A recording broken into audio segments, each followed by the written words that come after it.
Once I realized, okay, I don't want to be a biomedical scientist. I want a job that will challenge me and is different every day. And I was really thinking about it and I was like, damn, my parents were right. I think I'm going to become a teacher. And honestly, it is the best decision I've ever made.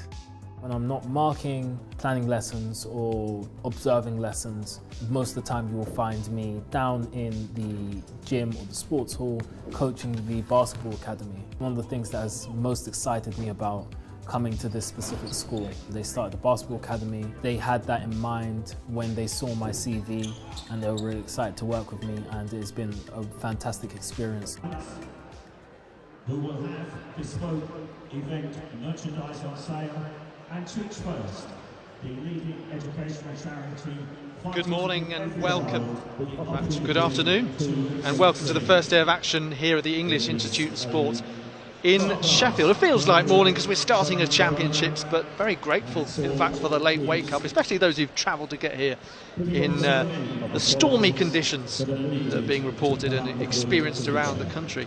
It's BUCS Nationals weekend, and we'll be bringing you full live coverage of these, the Indoor Athletics Championships, through until Sunday. Of course, there's also swimming coverage from Pond Forge elsewhere in Sheffield. So it's a competition with no shortage of colour, drama and excitement, and we will shortly get underway with the heats of the men's 60 metres. I can see that we have the DNS and lane 1 and 2 DNS. Well, as always, there are a high number of 60-metre heats. Everyone loves to do the sprints, as we say, so 13 heats in total, and this will be the first one. Just look across the timetable today. We'll predominantly be using this middle section on the track for the 60, as well as the 60 hurdles, which will come out a little later. And then just after 4 o'clock, so that's in 3 hours time, we'll have the 800 metres, so 4 laps of this indoor track here at the English Institute of Sport here in Sheffield, and there will be some field action that we'll try and bring you some of as well, predominantly the triple jump qualifying for both men and women. So the first day of 3 of these BUCS Athletics Indoor Championships here in Sheffield. If you look at the BUCS website, you'll find that timetable. Look at social media as well, you'll find the entries. And for this first heat, we have 5 athletes.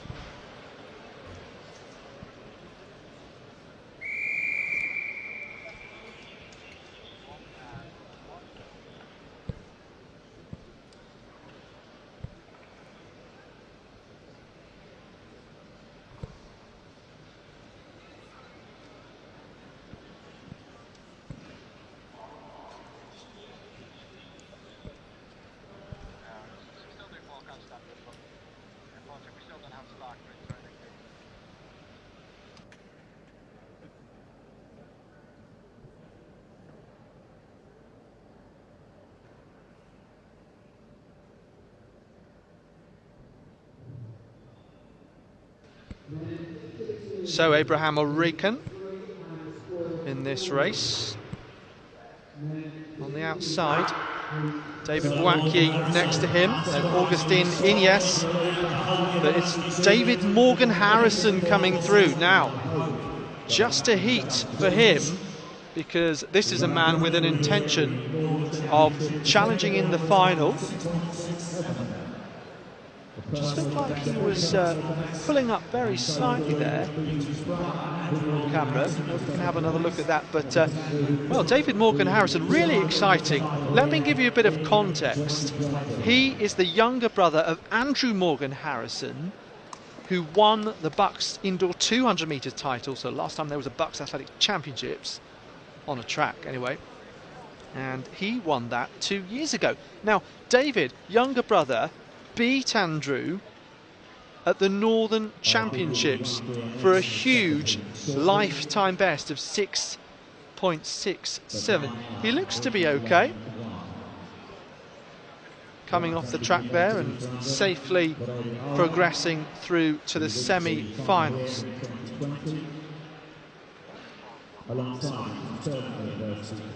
So, and by the way, apologies for not giving a full announcement of everyone in that race. There's been sometimes happens in athletics, a late reseeding of who is in each heat, so just a matter of checking that against those who appear out by the start line as they come out.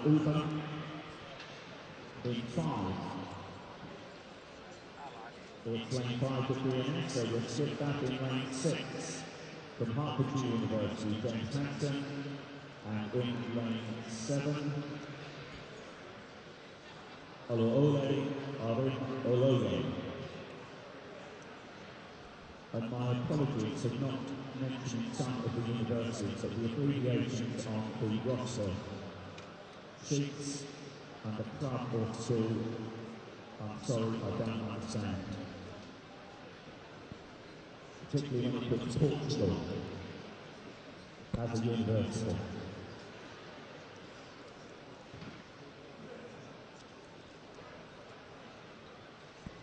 So remember, it's the first two who qualify automatically.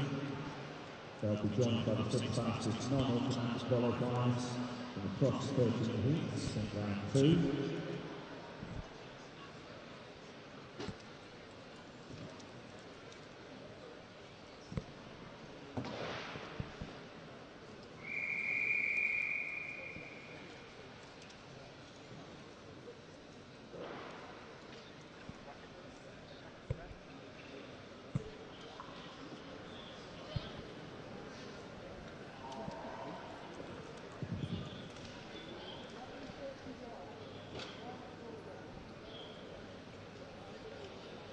So second heat of 13 of the men's 60 metres in this one. Having just checked the numbers, we've got Korede Awe there right over in lane 1. Alongside him is Cole Milne, Bilal Uba, Zachary Price, James Hansen and Olawole Orimoloye.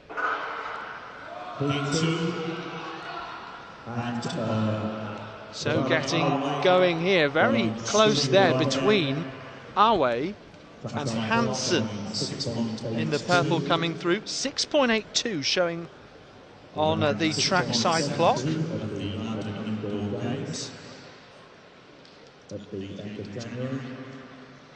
So Korede Awe also a medal hopeful for sure, possibly a gold contender as well.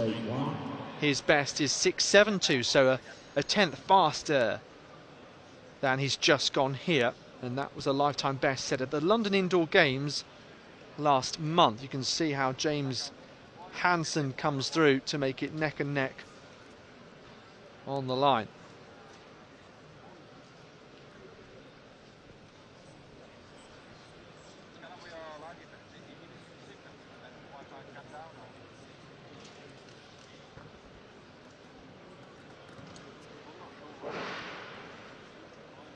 So Awe and Hansen safely through to the semi-finals, which, by the way, will take place at 5:10 tonight, with the action continuing until just after 6:30. And what will conclude today's session will be the 60-metre finals for both men and women. So 3 rounds if you make it through, but of course just 60 metres, and that's very manageable.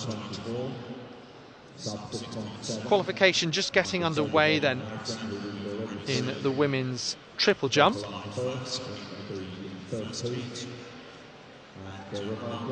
Interesting field in that, including Lily Hulland, GB Youth International, Jazz Sears as well, who's performed very well in this particular stadium, setting junior competition records nationally. And we do get some great jumping battles here, and expect to see Lucy Hadaway, someone who is a jumper of over 660 at best,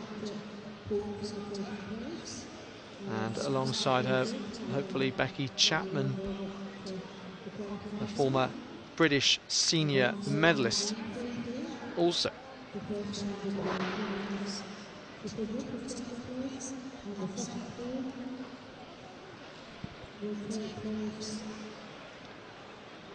So we're just waiting for the next heat in the 60 metres to come out while we look at the triple jump here.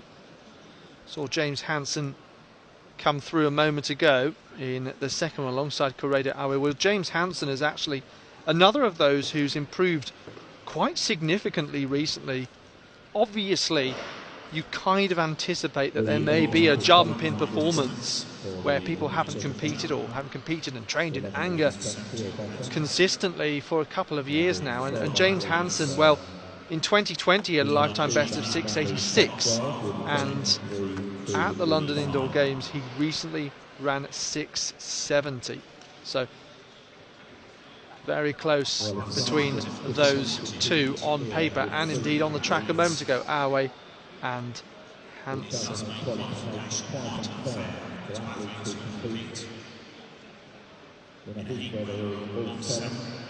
So please, team captains, team managers, please notify 90 minutes before the start of the event athletes who you know are not here. And by the way, there are 6-time qualifying spots along with the first 2 through automatically that will progress through to those semi-finals. You're watching live coverage of the BUCS Athletics Indoor Championships from the English Institute of Sport in Sheffield. This venue in the home city of Jessica Ennis Hill, a venue that is so valuable, particularly in winter training, as not least somewhere warm that athletes can jump and run and throw. Many great BUCS indoor competitions here over the years. I've been coming here for 8 years now,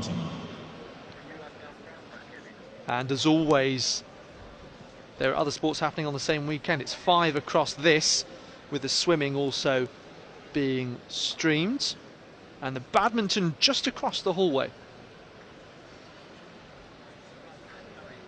I understand there's also climbing included as one of the sports as well. Of course, that's had its Olympics inception in Tokyo.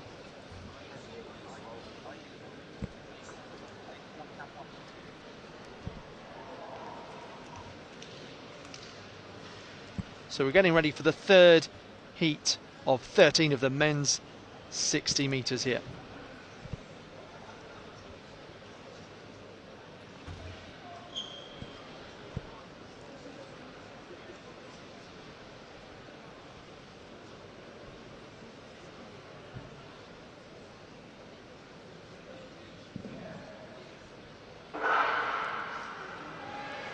So heat 3 of 13. So this is heat 3, really close battle on the outside as the Nottingham athlete chases. The clock shows 6:96.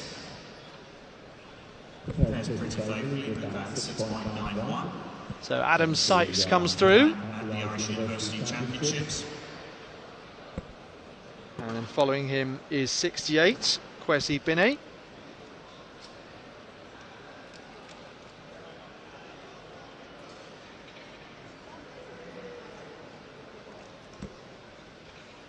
Time confirmed, amount to 6.96.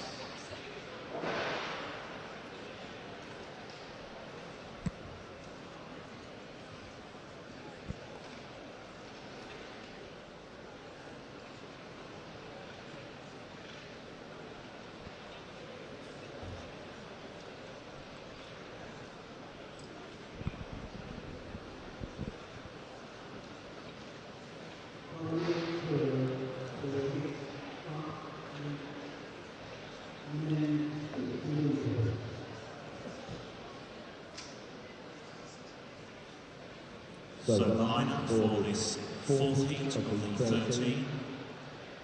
In lane 1, representing Sheffield, the Northern Indoor 200 metre champion this year, First best for 6.76, which he ran in January. GB Under-20 International in 2019. So Joe Ferguson in lane 1, Oliver Coyne, Edge Hill in lane 2, Daniel Kosov, Chichester in 3, Orlando Bell, Oxford in 4, Jamie Stevenson is in lane 5, Glasgow Caledonia, Jamie Stevenson, Scottish Under-20 60-metre bronze medalist in 2020, Tom White, Cardiff in 6, and Tristan McClellan, University of East Anglia in 7.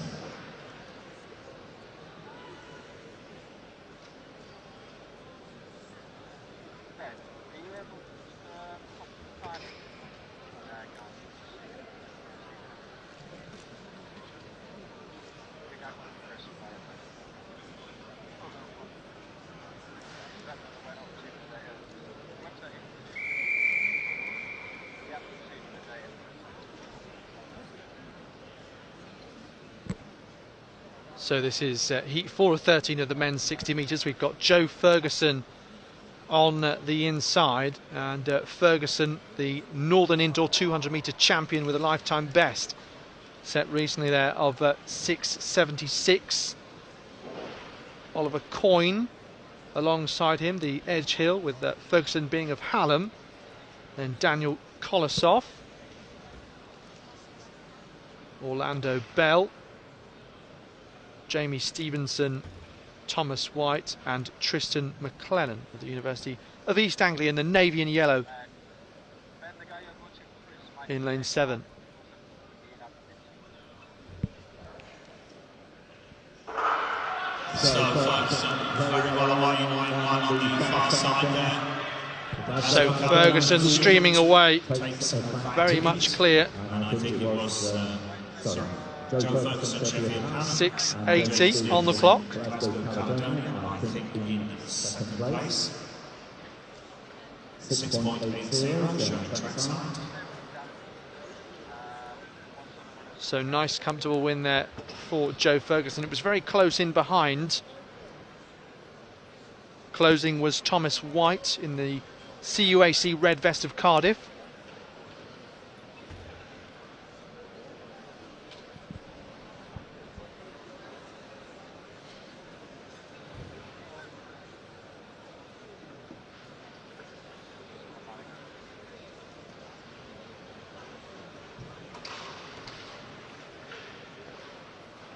Good to see the shot put pools getting support. We will bring them centre stage for their final. Using indoor shots at the moment, and the final outdoor shots will be permitted.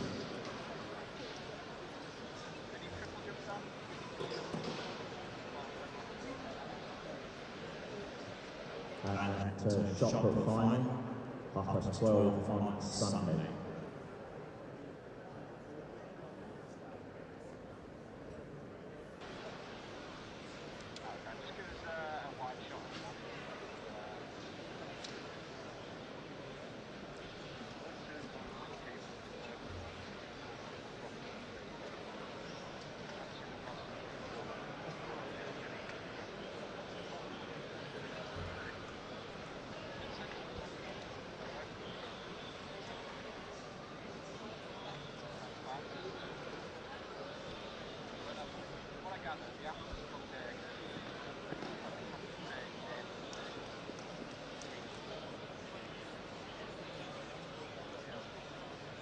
That was University of Birmingham's Emma Abagonday, first at the recent InterVarsity match. Lifetime best of 11.82. 11.70, the automatic qualifying standard.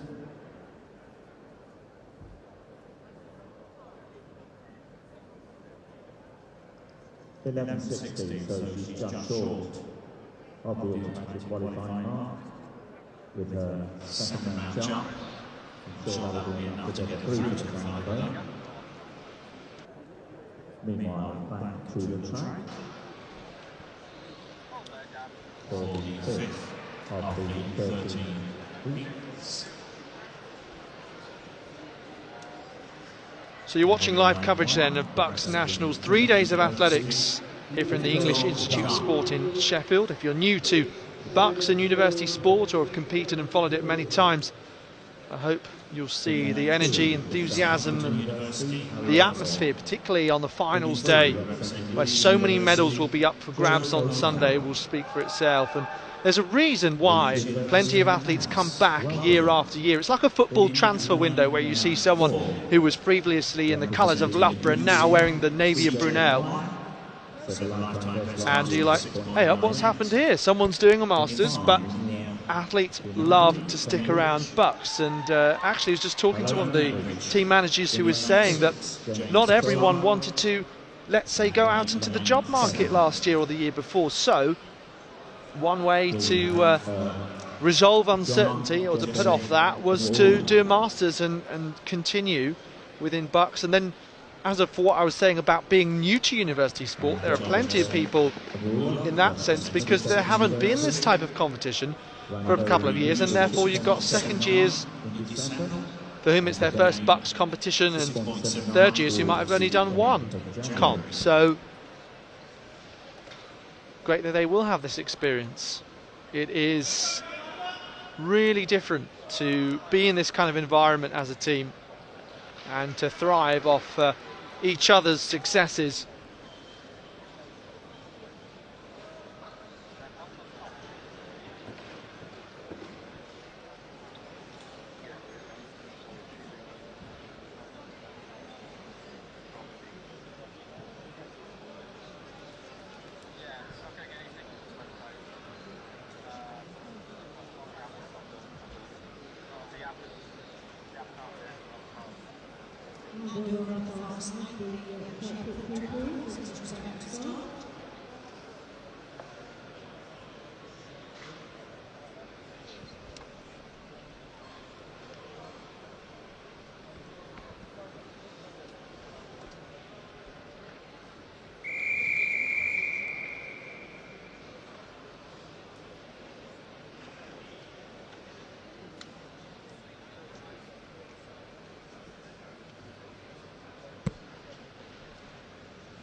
So in heat number 5, Victor Zhang, who is just having a bit of a rest on the what can be rather uncomfortable starting cone.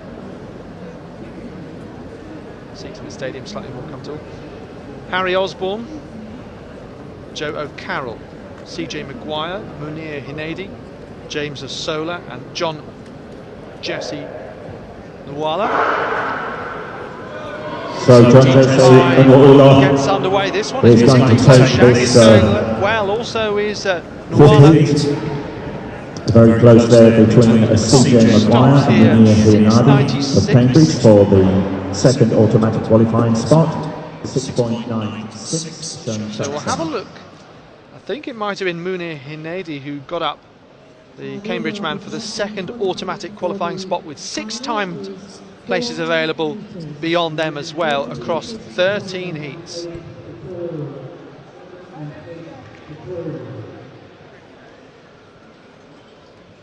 Let's have another look. So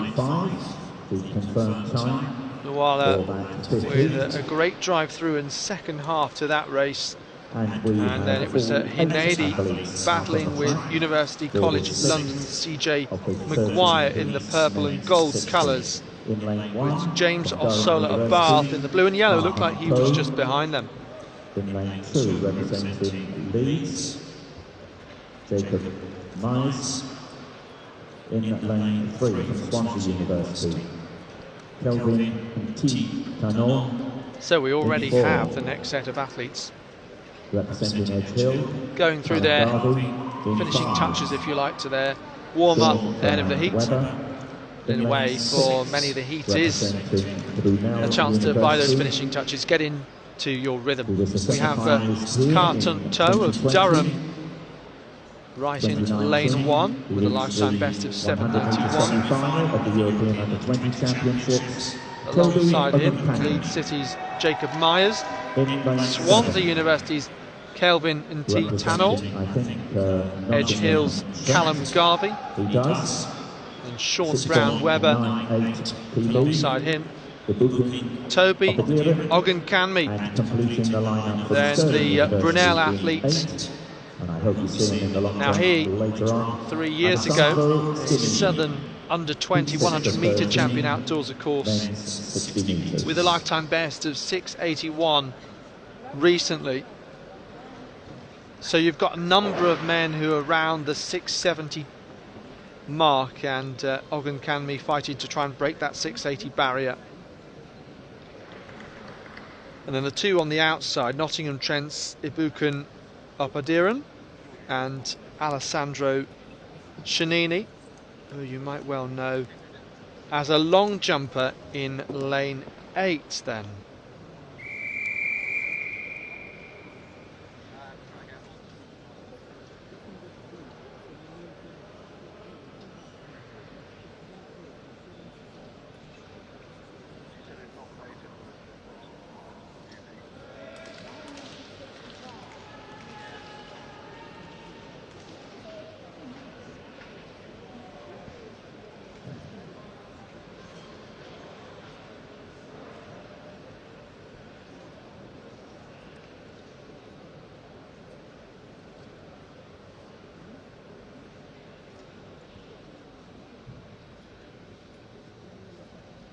So Toe, Myers, Tanner, Garvey, Brown Webber, Ogunkanmi, Opadiran and Shanini. Great racing here by Ogunkanmi of Brunel to come through.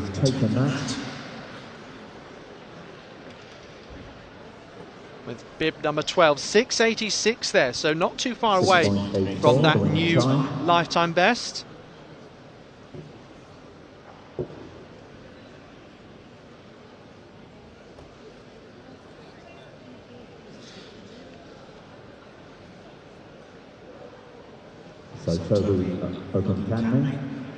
So here is Ogunkanmi in the navy of Brunel. Third from right, just powering through, and it's really in the last 20 metres that difference is made, with Opadiran chasing behind.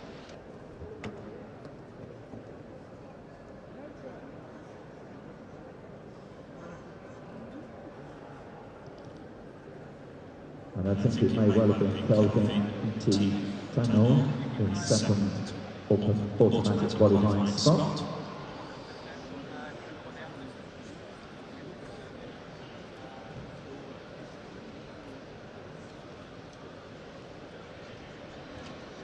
So at the moment we have pool 1 of the women's triple jump.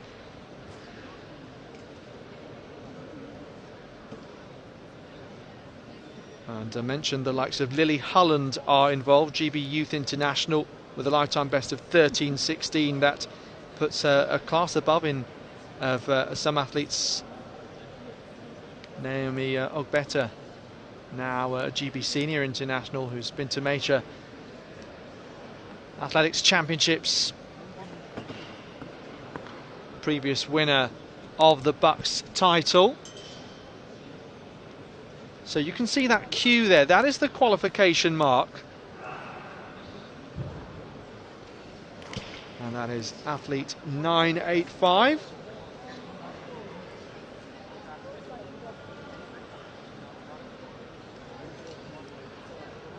Athlete 985, which is Kushbin Warach of Middlesex. So they're just in the second round of qualification here, with one further pool to come later on, and they will get going at 2:30.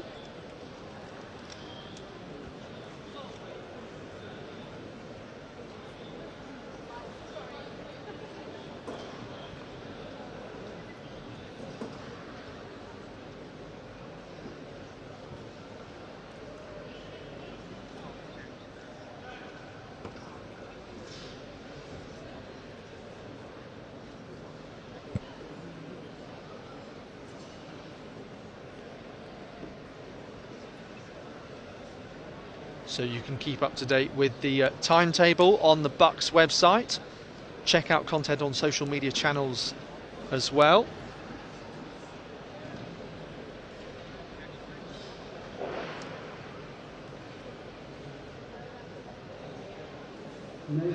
So we'll return to the triple jump before too long.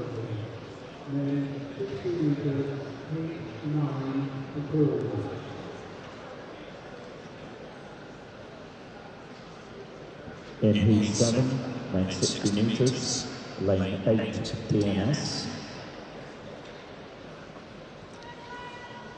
In lane 1, representing Loughborough University.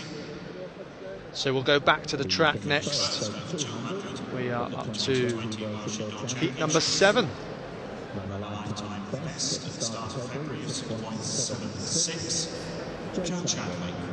Joe Chadwick of Loughborough will go on the outside in this one. I was speaking to their team managers, Emma Wiltshire's here, and Femi Akinsanya, himself an international jumper, and taking over that role over the last few years, being centrally involved in directing performance at Loughborough University. And we know the calibre of athlete that Loughborough always provide. They will always have athletes at the top step of the podium, and it's just about how many they can manage, obviously having specialisms throughout. And then we often see the likes of Brunel and East London being very strong in the sprints, and Birmingham and St Mary's having really good middle distance performances. And it's always a matter of remembering your colours at these events, and I'll be giving you a lesson, let's say, by the end of the weekend.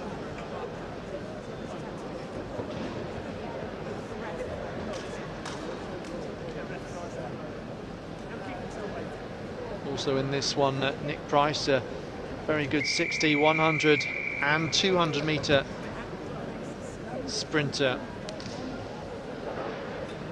The full lineup is Joe Chadwick, David Corsi-Dewu, Matthew Cant, Lloyd Ellis, Rob Woolman, Nick Price, Marius Ball and David Wong of Leicester, who I believe does not start because we've only got 7 athletes out there.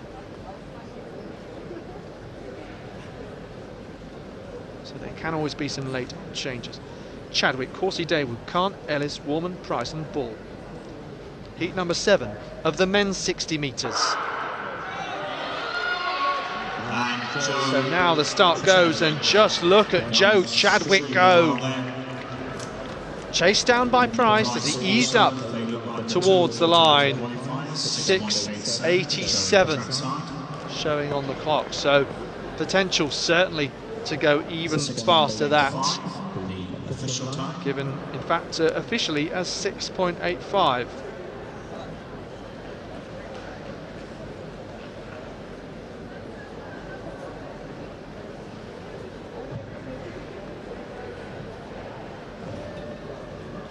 So as we have a look here, on a few occasions in these heats, the last 20 metres has been crucial to separate those qualifying, but it was sewn up by that point. And so Chadwick in particular, and to some extent Price, could just relax.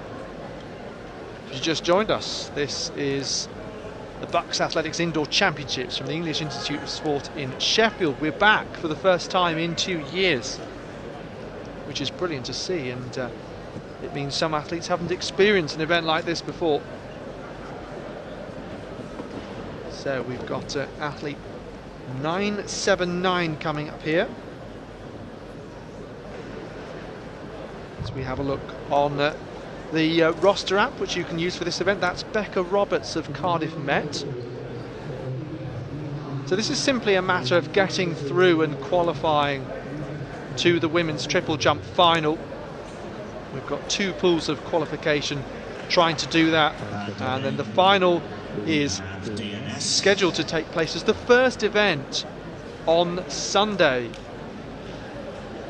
So if you tune in on Sunday at 10 o'clock, we will have live coverage of the triple jump final exclusively. RDNS, we have 6 athletes out there of the 8 listed. 29 competitors involved in the triple jump. So we're heading back to the 60-metre start line at the moment. That's a little bit in the middle of the track, and that's because it's time to crack on with the next 60-metre heat. Once again, a reminder, it's the top 2 that go through and 6-time qualifiers. The word fastest losers is kind of gone out of fashion in athletics, especially as you're not really a loser when you do make it through and qualify anyway. The 2022 Scottish Universities 60-metre pole. So in this one, expected to see Thomas Hughes of Reading, Jisute Ogbede of Cambridge, Ethan Potty of Glasgow, Nottingham Trent Richard Akinyebo, Praise Olalere of Cardiff, Kent's Clinton Obijiaku, Leicester's Nathan Cuthbert, and Warwick's William Biziki. The 2019 English Schools Under 19 100-metre bronze medalist, Praise Olalere. In lane 6, representing Kent University. So 13 heats in total, and the semi-finals, by the way, will take place just after 5 o'clock before the final at 25 past 6. So I think everyone's really glad to be back at this sort of major event. Some big names to keep an eye out for, by the way. Often wait and see until the very last moment on the start line who's involved, but we did some checks earlier and found out that the likes of Alex Haydock-Wilson, GB Senior International, will be here. Expect him in the longest sprint, the 200 metres. Hannah Breyer, also someone who's been to World Youth and World Junior Championships, and well, she's not alone in that matter, because a few have been on that Junior International circuit. More on that later. So Hughes, Ogbede, Potty, Akinyebo, Olalere, Obijiaku, Cuthbert and Biziki. Cuthbert not looking like he's there, another gap between two.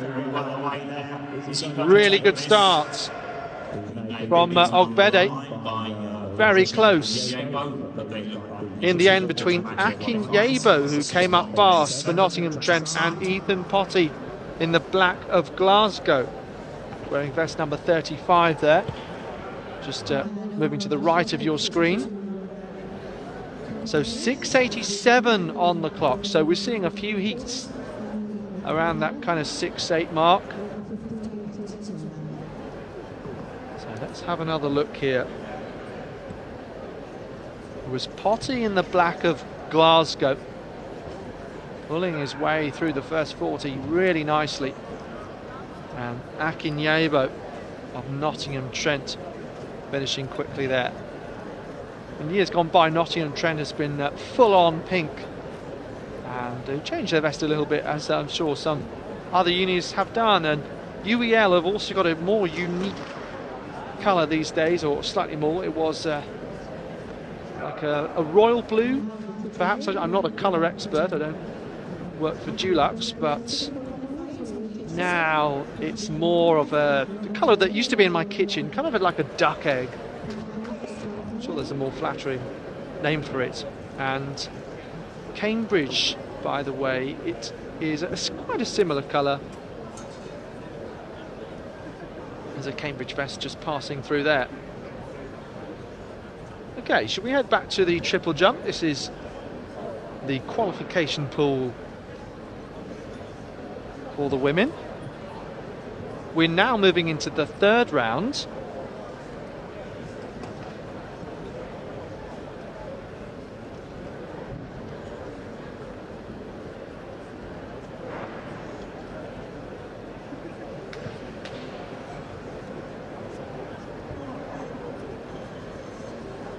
So off camera, the cone has been taken away. The runway is now clear, as they say in air traffic control.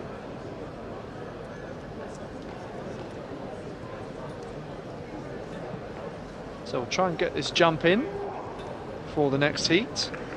I'll go to the latest DNS because we have 5 of the 8 athletes declared out of the track. So very close to the qualification mark, which, by the way, they have been moving that mark depending on the length of run-up that the athlete is using. That's Jazz Sears, by the way, one of the, I'm sure, gold medal contenders. Lily Holland will have something to say about that. Sears, the lifetime best of 12.76. Lily Holland 13.16. 2, 3 and 8 DNS. Holly Etchison 12.38. Lane 1, representing Loughborough University. Jazz Sears at Birmingham City University. Now, that's a university that has won a couple of medals over the years, but standing up for some of the smaller contingent. And yeah, obviously we talk a lot, and we'll talk a lot about the powerhouses, if you like Loughborough and Birmingham and Cardiff Met and St Mary's, but let's try and give a shout out to some of the other universities involved who will have single figures numbers of athletes.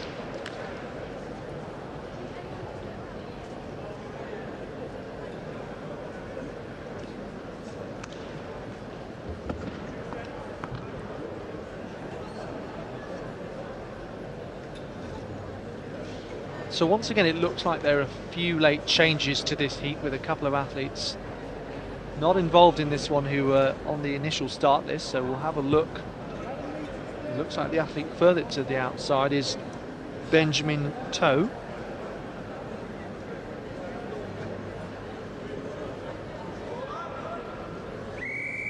Owa Barrow, just getting a shout from the crowd in the stadium, so he will go in lane 1, and he'll have quite a gap to Brandon Alves of Leeds Beckett, will the Loughborough man.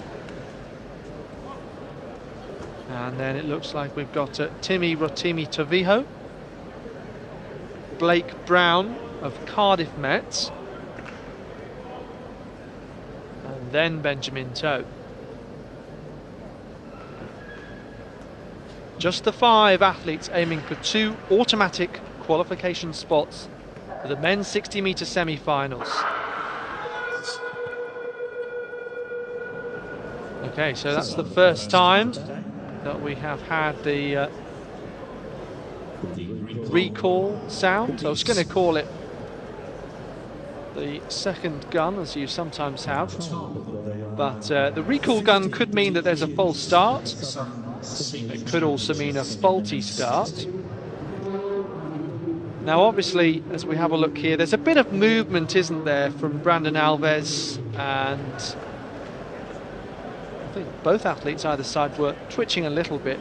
Now the 60 metres, so short that the start is so vital, and if you make a mistake at the start, you often end up paying for it.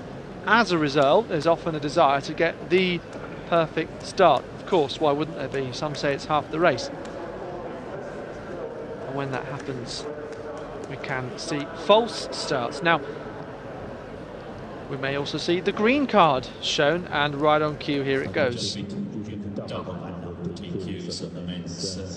should try that more often. It's a bit like a magician pulling out a green handkerchief from his pocket, the official. So that means, effectively, it's a faulty start, or no one's done anything seriously wrong. There was a call from the official, from the starter, to just tell everyone to stay still in the blocks, and this competition is as good as any other for athletes to get used to that, settling into your blocks. See, eyes down at the track, and here we go. Barrow, what a performance this is from him. And just closing is Blake Brown there of Cardiff Met, 6.85. Another very similar time on the clock. Timmy Rotimi Toviho is on the ground there. Looked like he had a slightly awkward fall as he crash landed into the mats there. Hope he's all right. So the clock giving me an indication of the time, and then officially confirmed afterwards can be fractionally different. Great drive away by Taviho there. So 7 athletes now for heat 10. So we will have 1 DNS.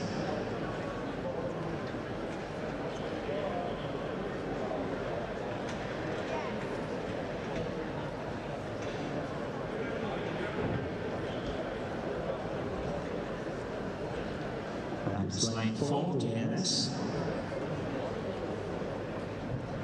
So in the triple jump, we have finished the first 3 rounds, and there is a bit of a break from triple jump action. From USW, Gareth Hopkins. From Nottingham University, James Alexa. And a bit of a break until the next 60-metre heat as well.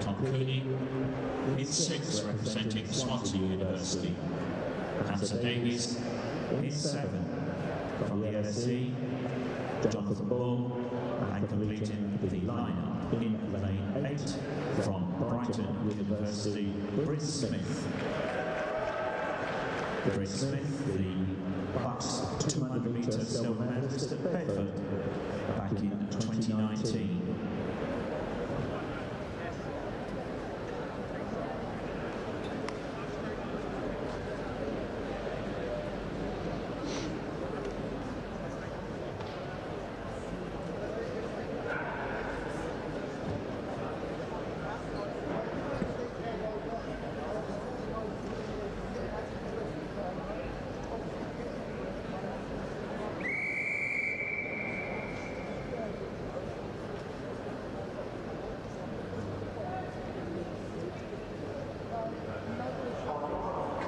Okay, heat number 10 then coming right up.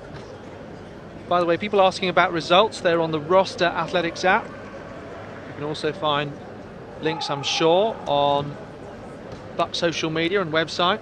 Timetable is also there. So here we go. Kellen Robinson of Exeter, Gareth Hopkins, James Alexo, Louis Hinchcliffe, Tom Cooney, Hamza Davis, Jonathan Bull and Bryn Smith in this one. Heat number 10 out of 13. Great getaway. Bryn Smith going well. Coming through here in 7:03. So I think that might be the first of the heats that haven't been sub-7. There is Bryn Smith wearing number 9. Message on the chat, by the way. Got that open. Go on Hamza from Josh Phillips, watching the Swansea University student. So that was heat number 10.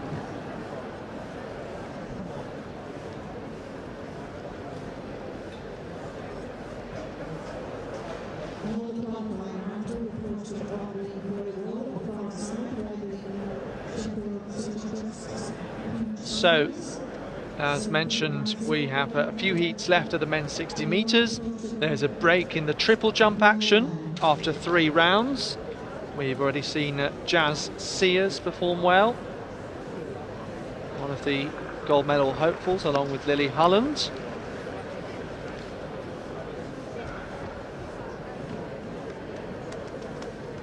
And the shot put just taking place behind that curtain. That's the space where the athletes are putting at the moment. They're also in qualification and they're performing just privately there behind that curtain.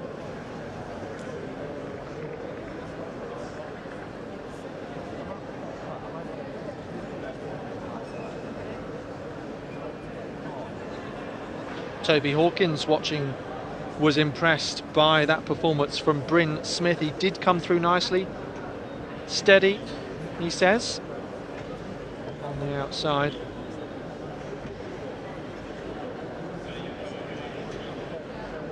So this is the first day of action at these BUCS Indoor Athletics Championships. And we will, of course, have the women's 60 metres after the men's, so they are set to get underway in just over half an hour's time at 2:20 UK time. And then the hurdles will come out on this short 60-metre track. 4 heats for the men and women expected. Smaller fields than the 60. Not everyone wants to have a go at the high hurdles and gets to this level. What's really interesting though about the hurdles is that you'll see a lot of athletes improve for the first time and have set lifetime best this year, and that's because at this age group quite often this might be the first year or the second year at which they've moved up to the senior hurdle heights, because the younger you are, the lower the heights of those hurdles. Quite odd. That's one reason why you quite often see personal bests, and another reason is that at the age that students are, you quite often see people investing more time in athletics than they have before. Some of them might invest less because obviously you've got studies and extracurricular pursuits as well, but for some you're physically developing and mentally you decided that you want to spend more time. You might have a coaching setup as well, and yeah, physically developing also. So we've got heat number 11 coming up next on the track here. So Reflex HD also commenting on Bryn Smith, saying that was insane by Bryn.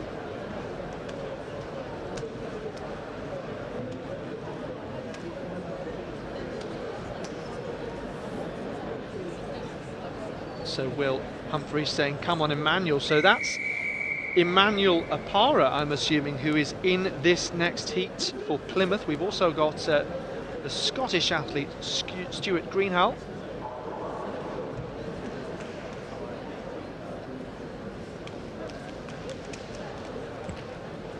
Using the green of Stirling.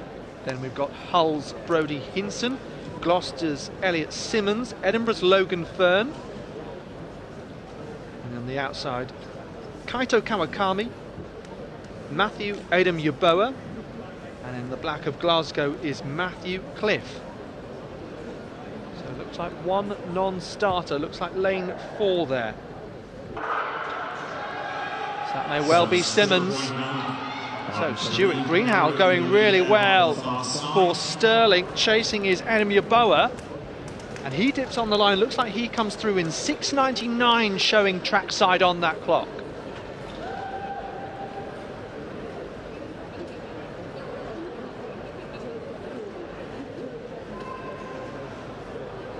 So he's the Hertfordshire athlete. He's actually come through, I understand, as one of the reserves, which he's listed as.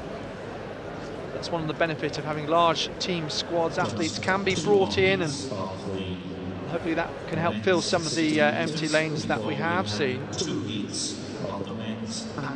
Coming through really nicely there with a Scottish athlete of Stirling University.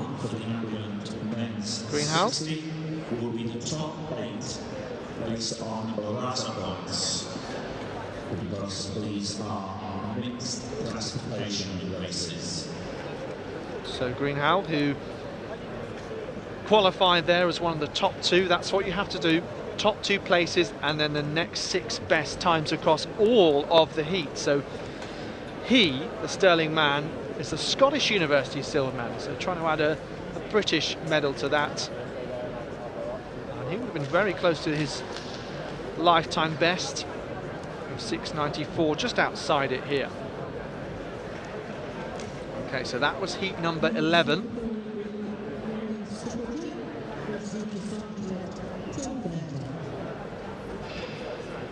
The lineup for is 12th and the 19th of the men's 60. Uroy Ryan asking, what division is this? Well, essentially there aren't divisions. It is the best athletes in the country nationally, all competing at these indoor athletics championships. Who finished first at the InterVarsity match with 6.84 in lane 5. from Cardiff Met University. So let's have a look at this next lineup for heat number 12 then. Sterling Gibbons goes on the inside in lane 1. Kashif Dayebi alongside him. Then we have Craig Gill and Muslim Habib of Birmingham. Perhaps a key one to watch here. Habib set a recent lifetime best at Lee Valley in London of 6.84, improving on 6.91. And then Joseph Harding, well, I know him best as a 60 and 100 metre hurdler, but also a great sprinter and using his speed well, no doubt. He's actually a European under-20 finalist in the sprint hurdles outdoors, is Harding. 6.84 at best. Michael Demoa of LSE. Josh Shagagi of Exeter. And then Kenneth Ball of St Mary's. Don't see too many in the sprints for St Mary's, so nice to see them having some strength across the board. So watch out here, 4 and 5, Habib and Harding in particular. Harding of Cardiff Met from Habib. Those are the two that make it through to the semi-finals. Look like Michael Demoa of LSE in third. 6.88 on the clock. 6.88 showing trackside.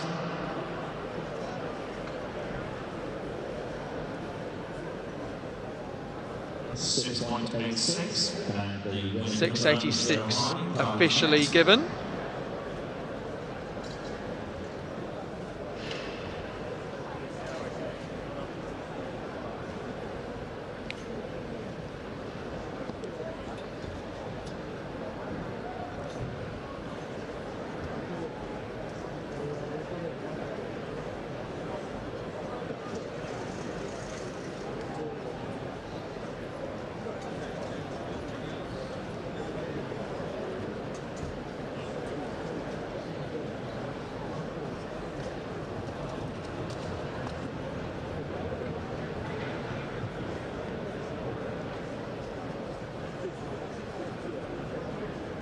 So very shortly, we'll have to our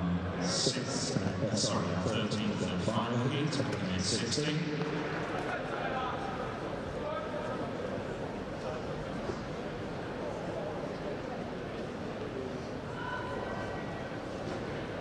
Maybe one DQ.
DNS in this 13th and final heat.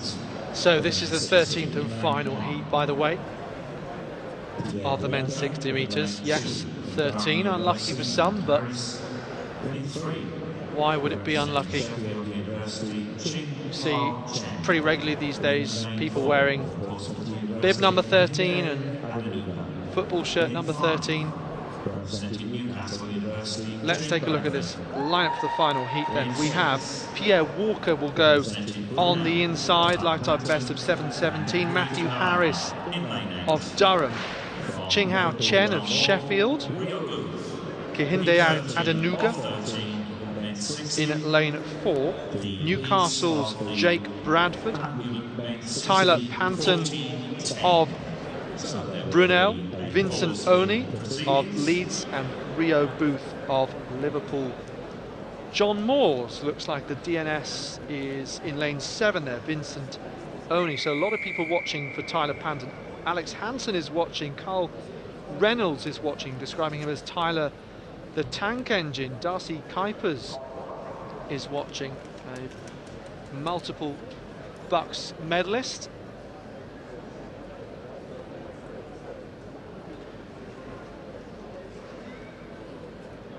Pierre Walker also being watched by Chine Okereke and Alexander Thiemann. Show them how to run fast. So Walker, Harris, Chen, Adenuga, Bradford, Panton and Booth with the DNS from lane 7.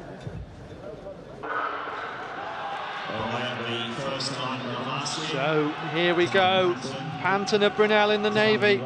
Wow, clearing away. Looks like Pierre Walker also had a good run on the inside. 6:93 then coming up on the clock unofficially. And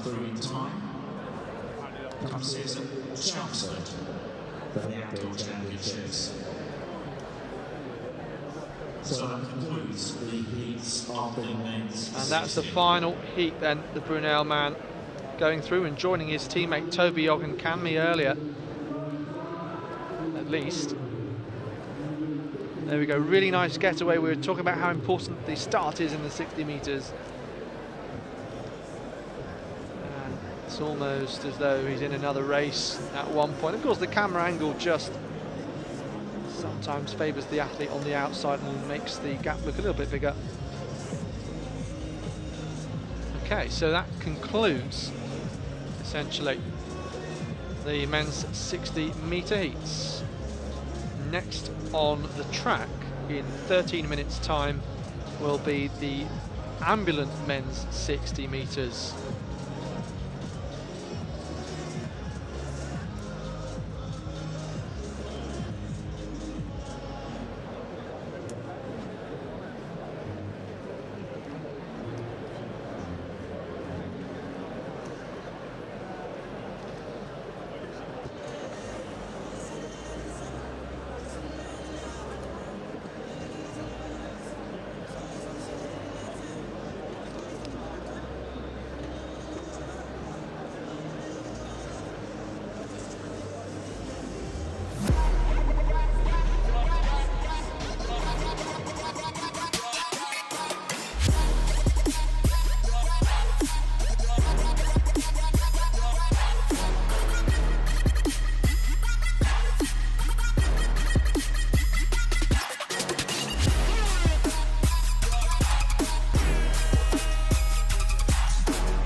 Once I realized, okay, I don't want to be a biomedical scientist. I want a job that will challenge me and is different every day. And I was really thinking about it and I was like, damn, my parents were right. I think I'm going to become a teacher. And honestly, it is the best decision I've ever made.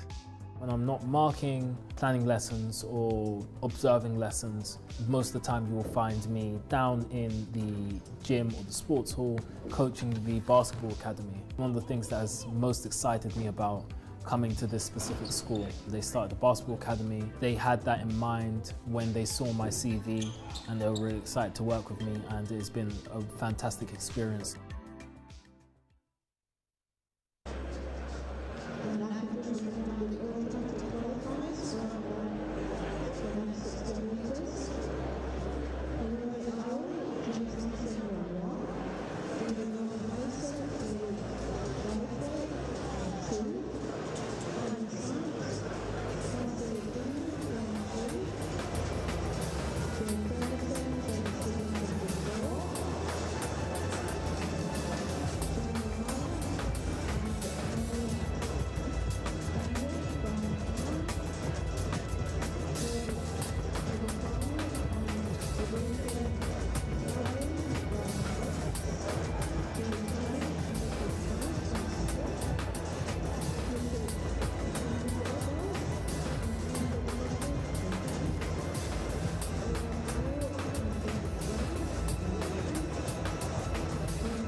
for the first of 2 weeks, and with the men's 60. Remember, we will be top 8 through the final, based on Orata point scores.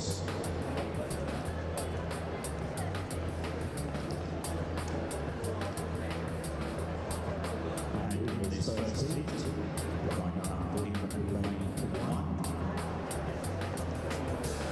Representing King's College, will be Joe Strong, who will be holding on 6, alongside lane 2, representing Watford University, 7.19 PB, set at the beginning of February, Eula Babalola, in lane 3, representing Leeds Beckett, who reached the final here in 2020, in lane 4, representing Exeter University, 2021 School Games 100 metre bars medals, Karen Falls. And completing the line from Cardiff Met, England age group 100 metre bars medals 2021, right time best of 7.38, set to the June December. P1 2 and lanes 60.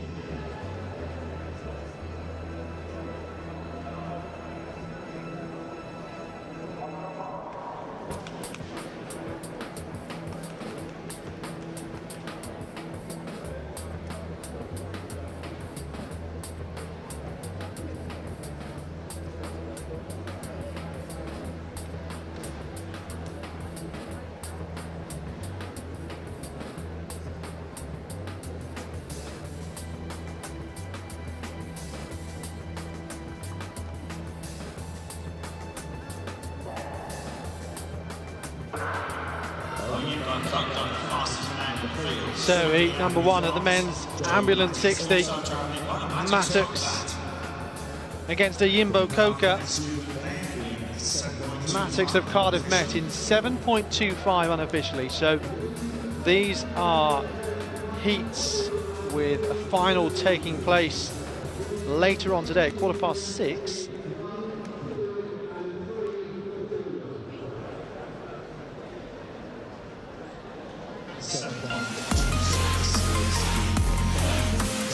.26 the confirmed winning time, a lifetime best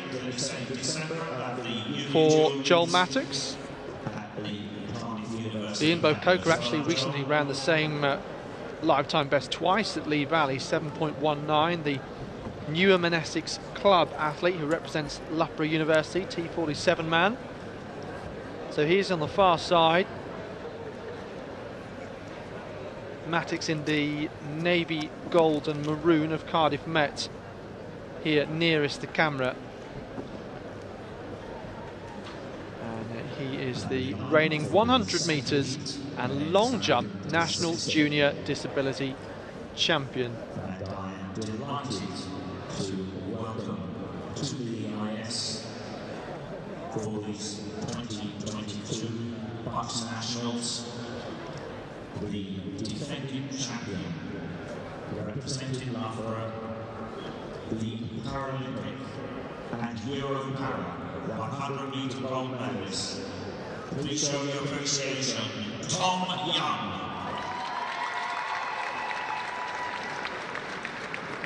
And as we go along, we're going to have to keep making some noise because in the lane 2. So this will be heat number 2, and really excited to say that we have Paralympic champion in our ranks from Tokyo 2020 last year. 21-year-old Croydon-born T38 athlete Thomas Young there for Loughborough. In lane 1, Alexander Thompson. Then next to him of New College, Lanarkshire. He is a European para 400 metre bronze medalist from last year, lifetime best of 7:54. And John Bridge alongside him from Cardiff Met. Nils Rame in the red of Cardiff then. a former UK School Games bronze medalist back in 2017. Robert Cliff of Leeds Beckett, and Jordan Andrew of University of East London will go in lane 7, and he has had 7 top 3s at the British University Championships. He is the Essex and Eastern Area long jump silver medalist, the T20 athlete this year. So Young, the Paralympic gold medalist, Thompson, Bridge, Rame, Cliff and Andrew, this second heat of the ambulant men's 60 metres.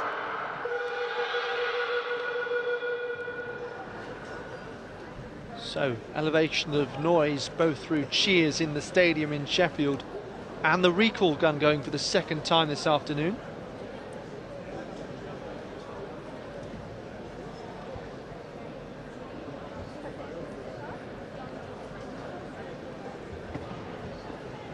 So looking out for movement, don't really see any there. Nothing on the naked eye. We're now hearing a call for the athletes to remain completely still. So you would expect the green card to be shown. It is.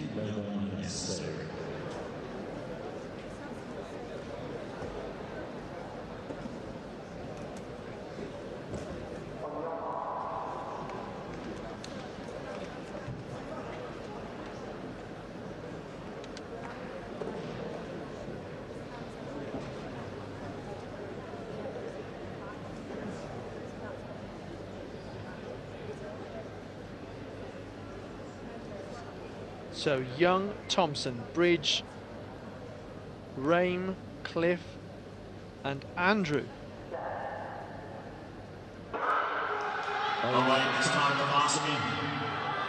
So now they get away. Tom Young looking determined on the inside from Thompson and Andrew. Rame just dipping there on the line. It was very close behind Tom Young. 7:43. Well, this is an athlete who ran 7.15 PB in Loughborough last month. So safely through to the final. The time has been confirmed now as 7.41. And that final will be taking place this evening at 6:15, and there'll also be a final for the women as well, ambulant women 60 metres, and that is a straight final, so no qualification needed. So the second pool of athletes in the triple jump, by the way, are also warming up.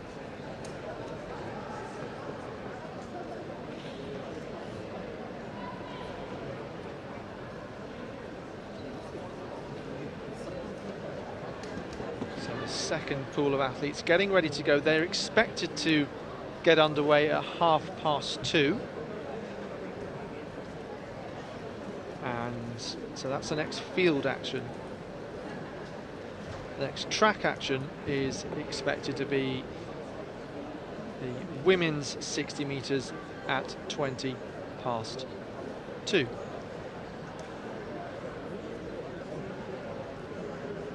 So 5 minutes to our next track event, which will be heat 1 of 10 of the women's 60. Qualification will be first 2. Qualifying automatically, and the automatic qualifiers will be joined by 4 fastest non-automatic qualifiers from across the 10 heats, which in my mental arithmetic is correct. So look at me in one fashion will mean that we have 3 races in round 2 to decide our finalists.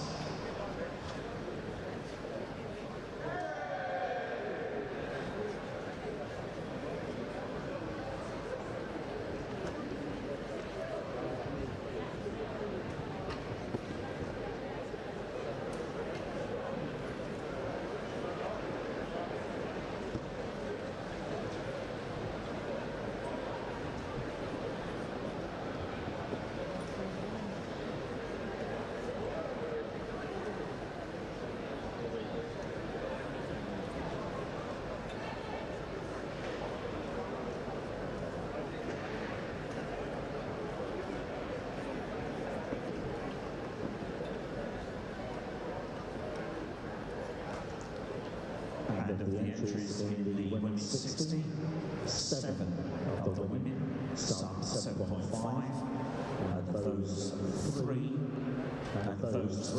some 7.4. And we'll see one of those hopefully in the first heat.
Well, disappointed to see just 3 athletes out on the track for this first heat.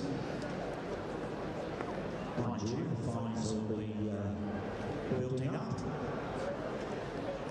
But unfair are athletes in the subsequent heats where they may be competing against 5, 6 or even 7 athletes.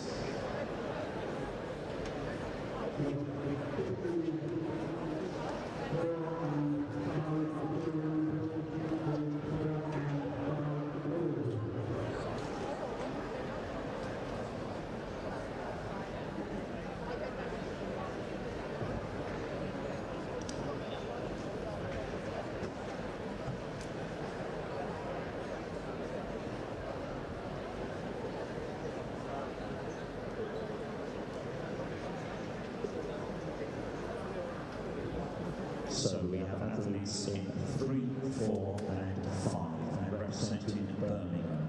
In lane 3, Hannah Jones. In lane 4, from Hertfordshire University, Eula Babalola.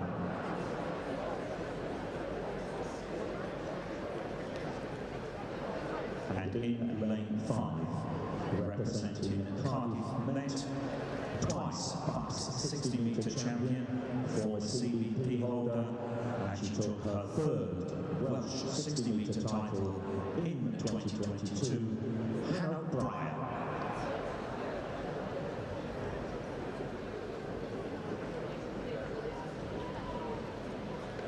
So we're about to get underway then with the women's 60-metre heats, and it looks like there's just the 3 athletes in this first heat, so we are expecting to have 10 in total. So this should be fairly straightforward. Hannah Jones of Birmingham wears 1:36 then, lifetime best of 7:82. Alongside her, 1:71, Kayla Bowley. And then Hannah Bryan, so someone who is going to attempt to win this title for a 3rd time, having done so in 2017 and 2018. More recently, outdoors, she has a 200-metre silver medal recently, running 7:34. Her best 60-metre in some years. And here comes Bryan, storming away now. 7.48, stopping the trackside clock here.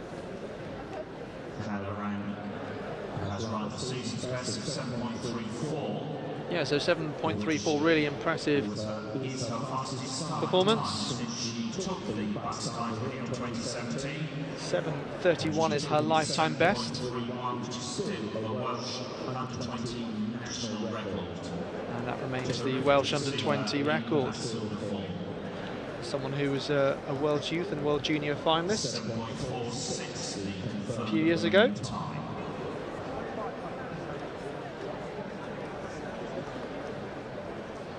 So it was interesting just having 3 athletes in that one. The semi-finals take place at 5:30, so just over 3 hours recovery, which is very much fine, and then an hour between the semis and the final.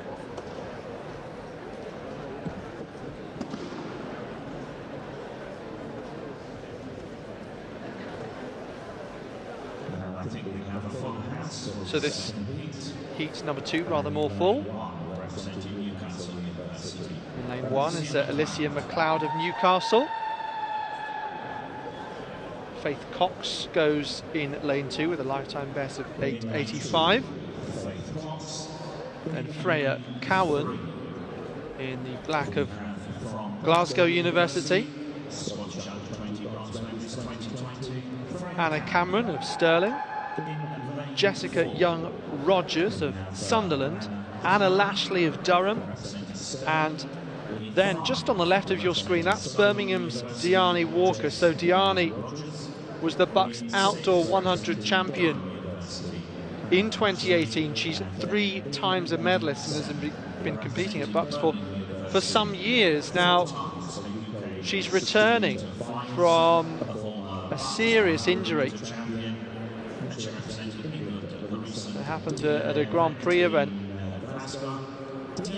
Collision with another athlete, and it is brilliant to see her return. And it's one example of what I was talking about, how athletes love to stay involved in the BUCS circuit, if you like, and she's just finishing up a Masters now. And Luke Gunn, who's here overseeing the Birmingham team, was telling me, and this is her first BUCS for Birmingham, and obviously the events that have been cancelled due to COVID means she wasn't able to compete for them, but they're very glad that she's now able to do so. So a season's best at Lee Valley for her of 7.44. Could be really interesting versus Hannah Bryan, who appears to be around about her best form. So Walker, the standout athlete here. In full, it's McLeod, Cox, Cowan, Cameron, Young-Rogers, Lashley and Walker. The second heat of the women's 60 metres.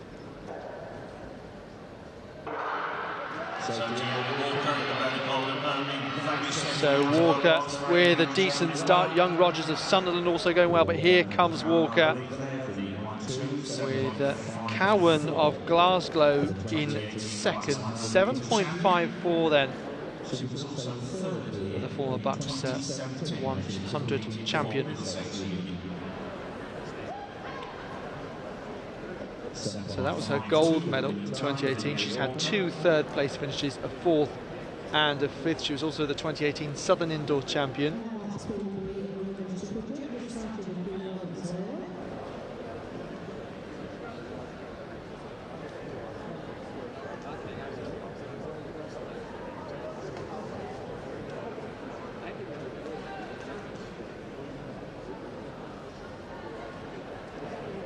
So that concludes the second heat, won there by Gianni Walker.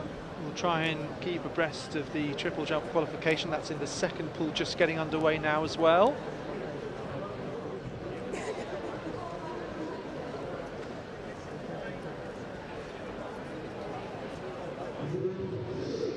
So it's qualification Group B in the women's triple jump.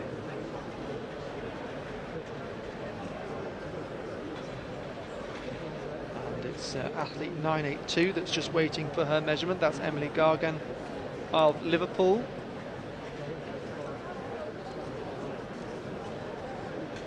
So just having her jump measured, and they're just changing the plasticine at the moment. So while they do that, for the next few moments we'll just go back to the track. So if you're new to athletics, of course, the plasticine is on the board that the athletes aim to hit perfectly. If they make a mark in the plasticine, then it is a foul.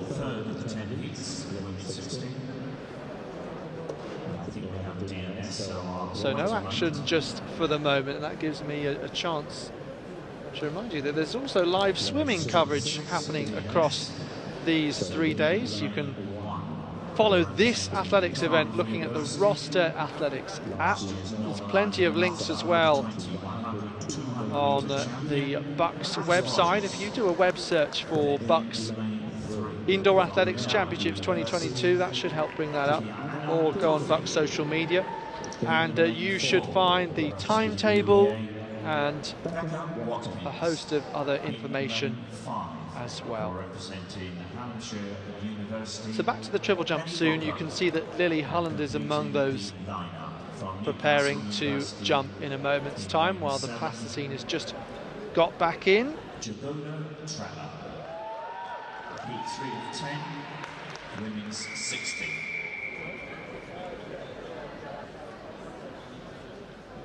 So Alice Rogers of Cardiff. Doesn't look like there's an athlete in 2, so we'll go straight to Brunel and Kiyama Kofi. Rebecca Watkins alongside her of University of East Anglia. Ellie Booker of Hallam, potential medal contender, alongside. Katie Bishop of Leicester and Jagoda Trella, looking like a DNS perhaps on the outside. Oh, she's the Newcastle athlete there. So Ellie Booker coming through with a comfortable win in 7.49. Coffey also looks good in that race. So it was Katie Bishop of Leicester, I think, who was the athlete not starting there. Apologies. And she took that heat in 7.47.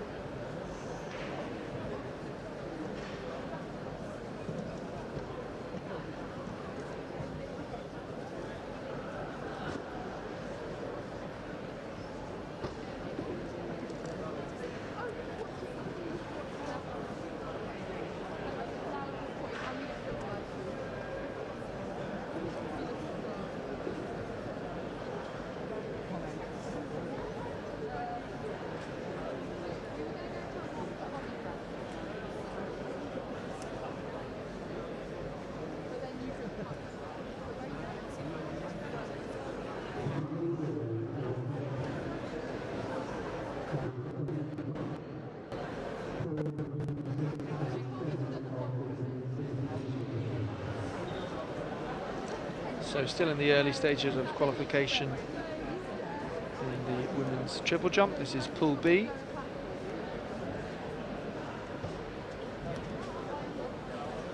So it looks like we've got a Bath athlete preparing to jump here.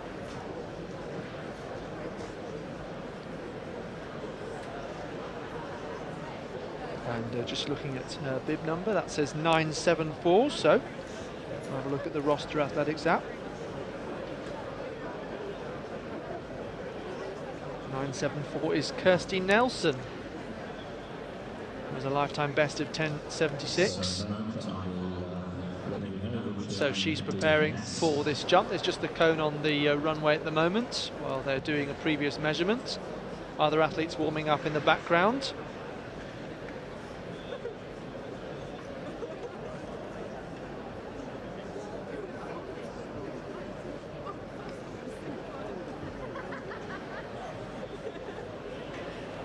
So just waiting for this cone to be cleared on the runway, and Kirsty Nelson, hands on hips, just waiting for her moment. Just the 3 attempts in qualifying that they get.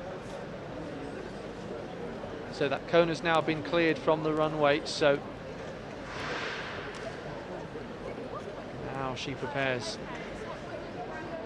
for the jump.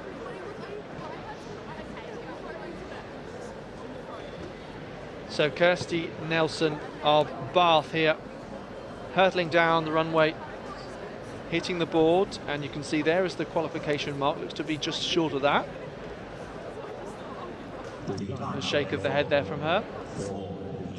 So that mark will now be measured. In lane 1, representing Brunel University, Serena Grace.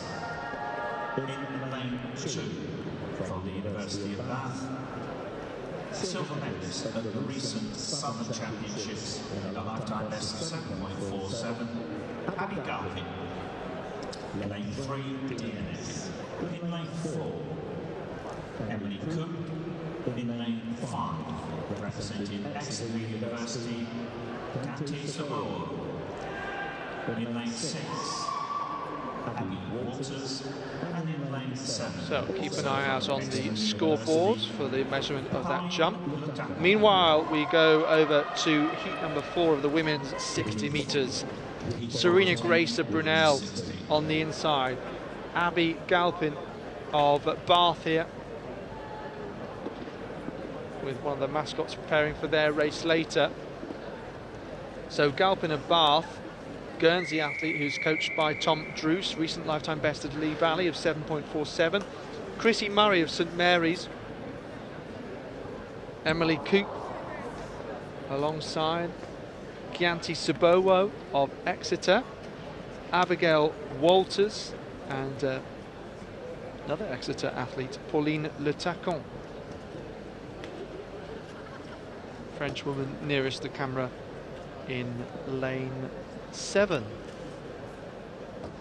DNS looks to be the St Mary's athlete, Chrissy Murray. So it's Grace, Galpin, Coop, Saboa, Walters and Le Tacon. Bit of movement in the blocks, but wow, look at Abby Galpin of Bath come through here. 7.58, Serena Grace second.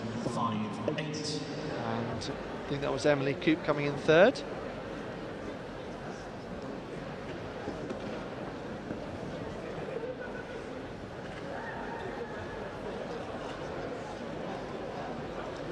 The official winning time, 7.55.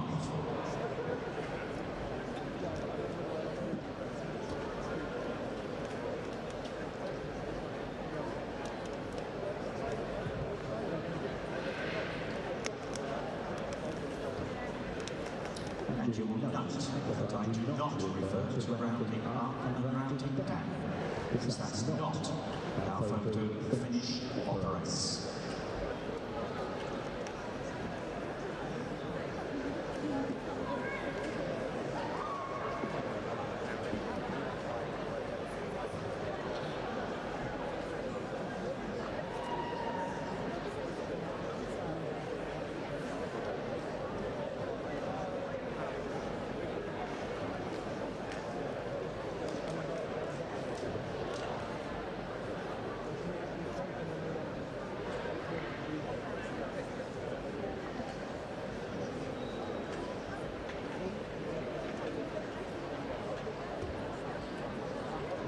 Okay, so heading back over to the triple jump now.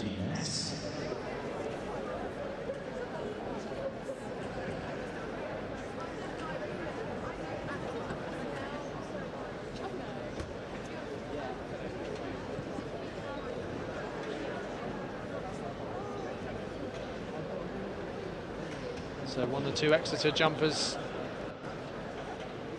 here coming towards the sandpit. You can see that's where the Q qualification mark is.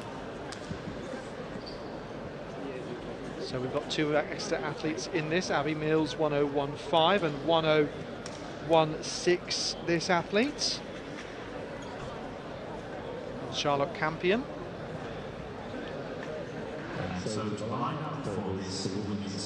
So just made a request that we get the scoreboard turned around, and we will hopefully try and bring you that. In the main 3, from UWS, Susanna Zafranska. In the main 4, representing Sheffield University, Emily Reid. In the main 5, from Liverpool, John Walls. The Scottish University's silver medalist, third time she's claimed silver at the Scottish University Championships, Sarah Malone. Then in main 6, from Edgehill, Caris Farmer. In main 7, representing Loughborough University, European under-23 200 metre semi-finalist in 2021. BUCS 200 metre silver medalist at Bedford, Georgina Adam. And completing the lineup in lane 8, Rebecca Abagonday Williams. Heat 5 of 10, women's 60 metres. So coming up next, this is heat 5 of 10 of the women's 60 metres. And we have Claudia Andre wearing 170 on the inside. Holly Suffolk of Liverpool, John Moores, Susanna Safranska, University of the West of Scotland, Emily Reid of Sheffield in the black and yellow, and then Sarah Malone, also of Liverpool, John Moores. So she was second at the Scottish Students' Indoor Championships in 2020, at that time representing Edinburgh. Of Edge Hill we have next then Caris Farmer, and then Georgina Adam, one of the standout athletes here, and a medal contender. She was the British 200 metre silver medalist a couple of years ago with a lifetime best of 7:47 recently this year. And then nearest the camera is Rebecca Abagonday Williams.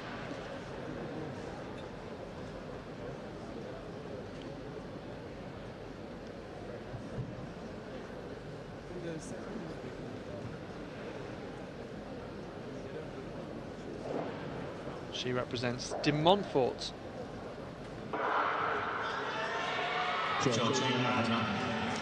So again, even from the start, Sarah Malone going well, and Adam just coming through on her, 7:48. Track side, well, I mentioned that new lifetime best of Adam, 7:47. She's gone very close to that. Sarah Malone in second.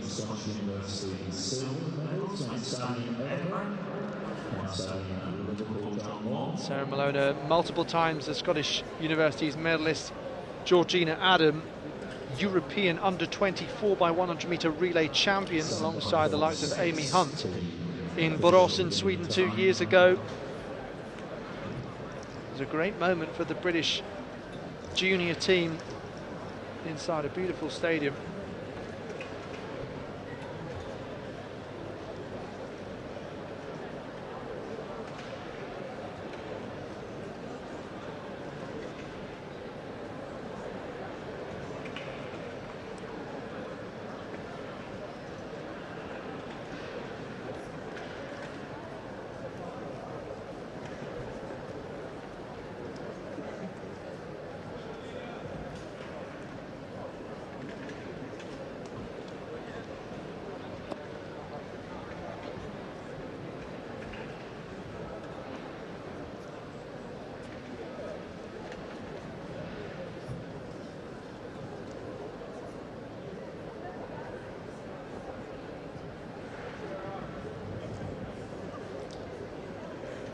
We move on to the 6 of the 10. And in lane 1, representing Cardiff Met, bronze medalist at the recent World Championships, a former World Under 20 60-metre champion, Kirsty Nelson. In lane 2, Lucy Elcock. In 3, representing Manchester Metropolitan University, Paris Court. In 4, representing Oxford Brooks, Sam Turnbull. In 5, from Glasgow University, Eula Babalola. In 6, representing Nottingham University, Zoe Day. In 7, Emily Stanford, and completing the line from Sheffield University, the finals here in 2020. So that was one of the better jumps that we've seen. Just having a look at the bib number, bringing up to date on that in a moment. Just looking for a sight of that bib number. That was Adedoyin Adeyanju of Warwick, jumping there very close to the qualification mark. Next heat of the women's 60 metres. Izzy Tustin, Lucy Elcock, Paris Cowell, Samantha Turnbull, Laura Bardelli, Zoe Dake, Ellie Mae Staniforth and Leonie Ashmead of Hallam nearest the camera. So Tustin against Ashmead perhaps. That's the way it pans out. 7.66 across the line. Really good performance from those two athletes.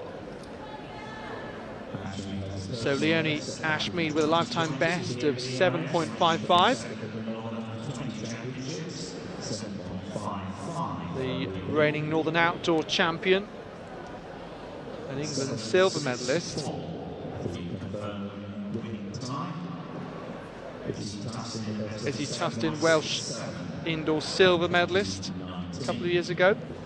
7.67 her best. So it's Tustin that's run very close to her PB, and as a result got very close to Ashmead. Maybe more to come from them both. They're through to the semi-finals. So back to the triple jump we go.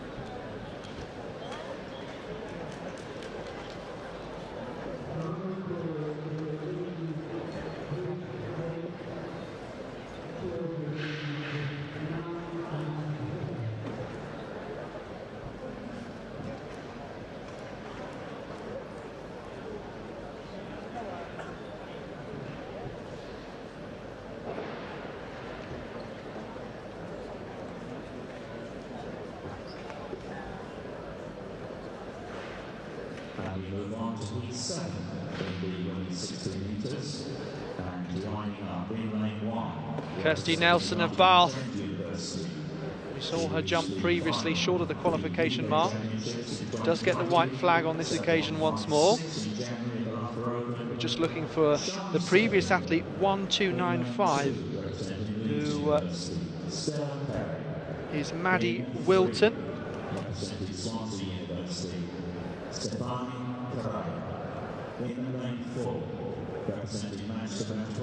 Wilton of Chichester, and now the Bath athlete Kirsty Nelson. In lane 6, representing UCL, Michelle Wilson. In lane 7, representing Bath University, European under 2100 metre semi-finals last year, EIS Sheffield, completing the lineup from Plymouth University in lane 8, Chloe Britton. In 7 and 10, women's 60. Amelia Daly of Birmingham.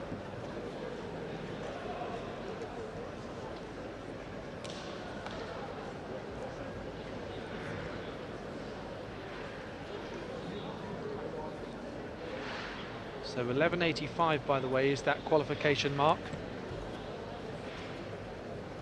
And if we don't have 12 athletes over, then it will just be the top 12 across the two pools of athletes, and this is the second. So Skirvin, Perrott, Karekla, Nurse, Guimaraes, Owusu, Sibbons and Britton in this. And look at Aaliyah Sibbons come through. for Bale. 7.43. Gianni Skirvin then wearing that 191, I think, coming through. Also, look at Leah Sibbons. Well, just trying to catch her breath, but I don't think she broke sweat there.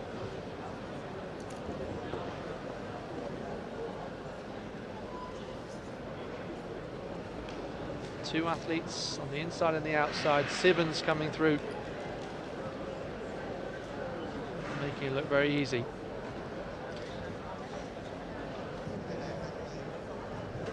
.41 will be confirmed winning time for Leah Simmons. Oh, Matt Betters at a 7.59 she recorded in early February. Then personal best, so she is in cracking form. Well done, Gianni. Sorry, Leah, my apologies. This is Ella Watford of Liverpool John Moores University. So quite a strong contingent from LJMU. Not too far away from that qualification mark of 11.85, which, based on the evidence we've seen of these jumps so far, may well not be needed. It may just be the top 12 athletes. So Ella Watford the latest to go there.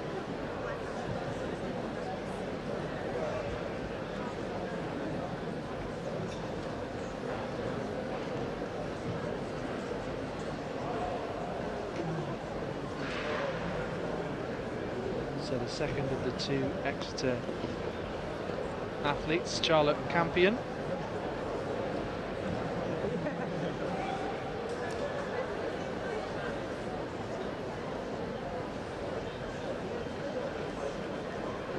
Teammate Abby Mills also in this. So Charlotte actually has the further personal best of 11.24.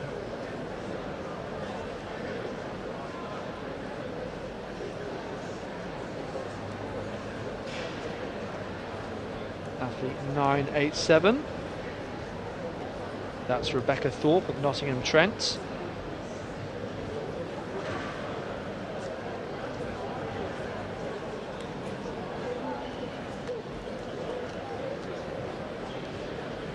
Speaking to the Nottingham Trent coaching team earlier, they said they have 5 scholar athletes here, a programme that they're trying to grow.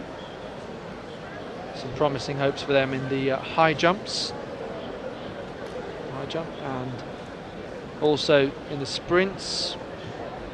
Ellis Greatrex in the 400 metres, a sports science student, formerly of Loughborough, I seem to remember. Gianni Skirvin we just saw qualifying in the women's 60.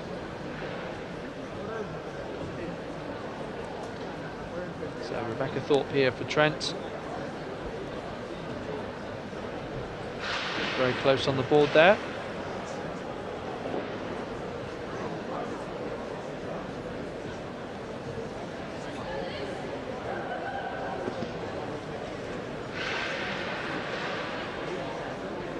Just running straight through there, not executing the jump, Jasmine Holland.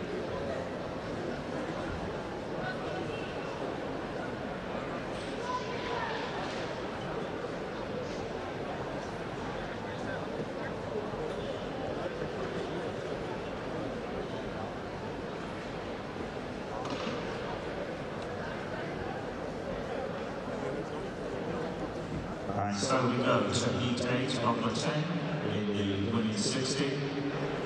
And lining up in Maya Wilkinson of Durham next to jump. will be Eula Babalola. So Maya Wilkinson with a lifetime best of 10.40. 11.85 is the qualification mark, so she'll be one of those hoping to make it in the top 12 with the qualification mark not being needed. Be quite a big jump up, let's see. So at the moment 11.85 is not something we've really seen regularly reached. So Zoe Johnson lane 3 DNS. 4 is Felicity Hunter Warwick. Then in representing Northampton University, Scottish and Northern Silver Medalist 2020, Nicola Cahill. In lane 6, representing Leeds University, Irish. So we have 3 more heats of the women's 60 metres to come, and next up we'll have Eula Babalola of York in lane 1. Now interesting, her last full season was in 2019, so that just gives you an indication of how athletics has been affected, as it's not unique in terms of sport or anything else over the last few years, but you can see how that kind of pans out. Maybe she'll return for a full season this year. 7:56 her lifetime best, she's a 10th off that this year.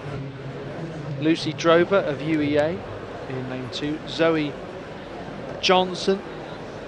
Just looking to see more athletes will appear before they take to the start, but looks like there's no athlete in lane 3 there. Felicity Hunter of Warwick then in lane 4. Nicola Cahill, Northumbria athletes. And the Northern Silver medalist last year outdoors, 7:79 her best. Katie Monteith of Leeds, 2020 Irish Junior silver medalist. It's her first 60 of the year. Emma Pedrana and Hannah Darby go on the outside. Not expected to. Looks like Hannah Darby also isn't there. So a few changes to the lineups. Babalola, Drover, Hunter, Cahill, Monteith and Pedrana. Heat number 8 out of 10 of the women's 60 metres. Top 2 going through automatically. 4 time spots available. So Babalola on the far side, Cahill and Monteith. So Babalola on the far side, Cahill coming through from Babalola. 7.62, so those two qualify automatically.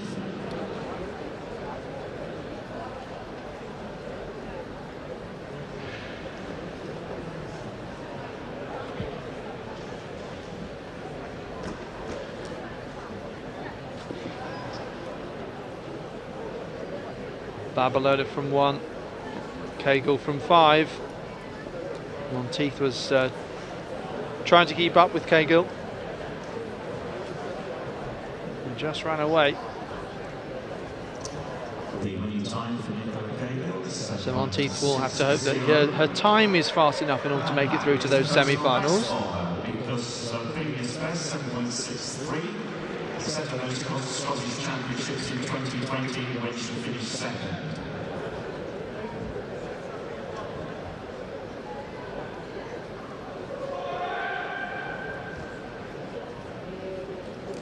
So back to Kirsty Nelson of Bath. So we've seen her 2 earlier jumps.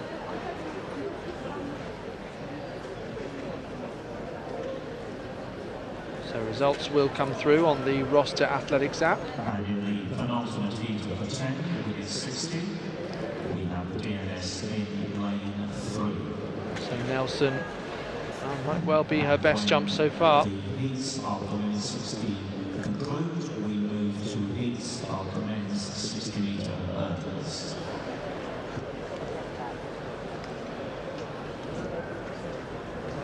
And there will be 4 heats. But back to the women's 60, heat 9. In lane 1, representing Warwick University, Alina Penn.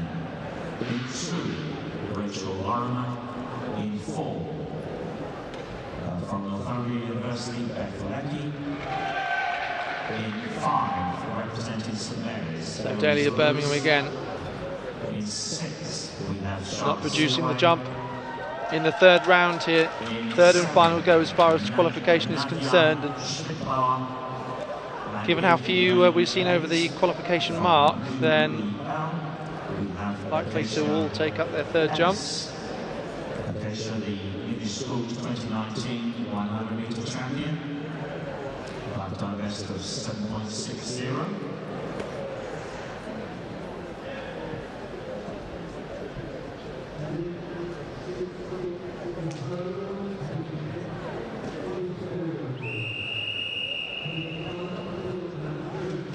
So that looked like one of the best jumps we've seen so far from the Brunel athletes.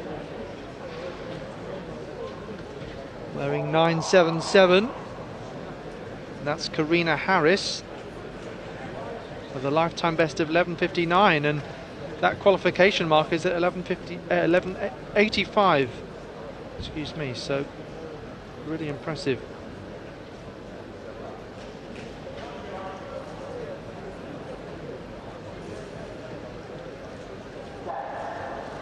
So Pelling, Lorimer, Shaw, Leckie, Lewis, Sidaway, Schmidbauer and Ellis in this.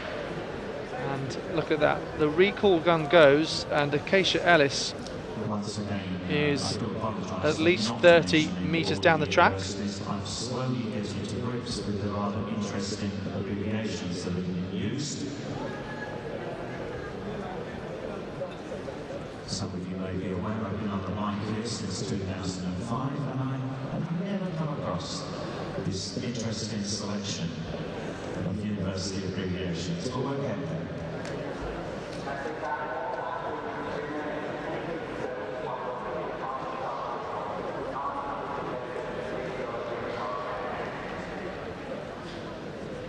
So green card being shown once again. We've heard athletes being told to keep still a couple times.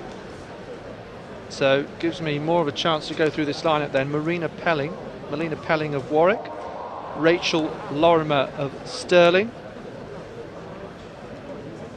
Looks like there's then a gap. Beth Leckie of Northumbria, Eloise Lewis of St Mary's, Oxford Brooks Charlotte Sidaway, King's College Nadia Schmidbauer, and UEL's Acacia Ellis. 7.6 lifetime best. Semi-finalist 2 years ago. Can she make the final this time? Be interesting to see. Already with the 30 metres in her legs. Ellis is going to win this one. Lewis and Lorimer also had good races.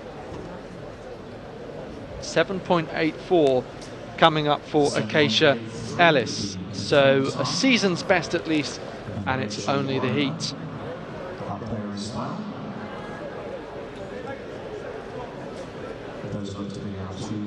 Okay, so that was heat number 9. We've got one to go, and before that we'll try and bring you some triple jump action as well. That's in the third round of qualification for the second pool of athletes. There'll be a slight pause then in the proceedings, with the first heat of the men's 60-metre hurdles due at 15:10.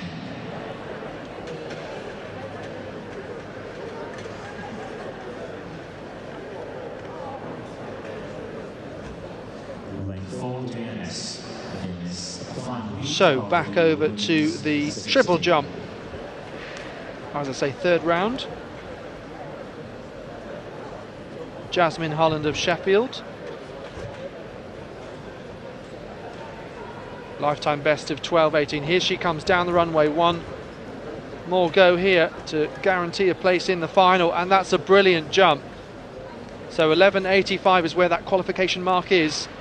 So she's an athlete capable of that. The lineup for this 10th heat in lane 1.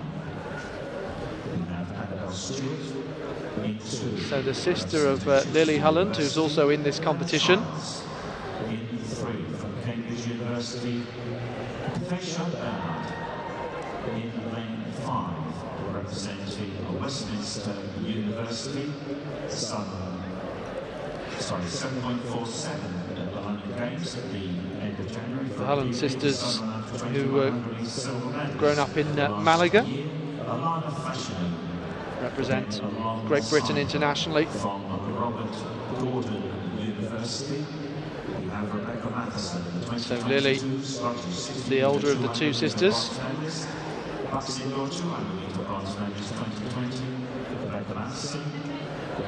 So those results will come through on the Roster Athletics app.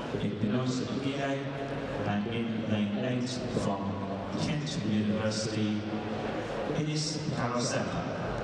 Okay, so that brings us on to the final heat of the women's 60 metres here at the BUCS Indoor Athletics Championships at the English Institute of Sport here in Sheffield, where it has been for many years now. break last year, of course, because of COVID. Annabelle Stewart goes on the inside. Hannah Childs of Chichester. Kefesha Bernard of Cambridge. Myra Mumma of Bristol. Then Alana Fashanu, who I was mentioning a moment ago, big lifetime best of 7:47. Before this year, she had a PB of 7:87. It's her first full track season, it was last year. And well, 7:47 really puts her among the medal contenders. Hannah Breyer, Gianni Walker, Abby Galpin, Georgina Adam, Leonie Ashmead, and who else, I wonder? Hannah Breyer potentially the favourite for gold. Gianni Walker trying to get back to her best form. It's really interesting contest in the women's 60. So, Stewart, Charles, Bernard, Mumma, Fashanu, Matheson, Igbinosa Igile, and Zeppa of Kent, King's College on the outside. But look at Fashanu coming through here. Brilliant performance from Rebecca Matheson, the Scot, crashing into those barriers. Rebecca Matheson of Robert Gordon, BUCS Indoors 200 metre bronze medalist 2 years ago, so effectively the reigning bronze medalist in the 200. 7.6 at best.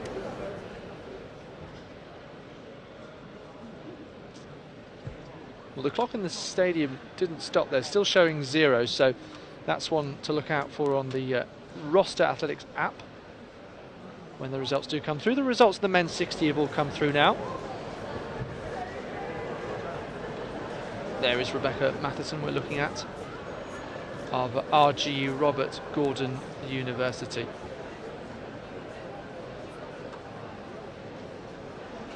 She's suggesting that when she crashed into those barriers, that she hit her teeth,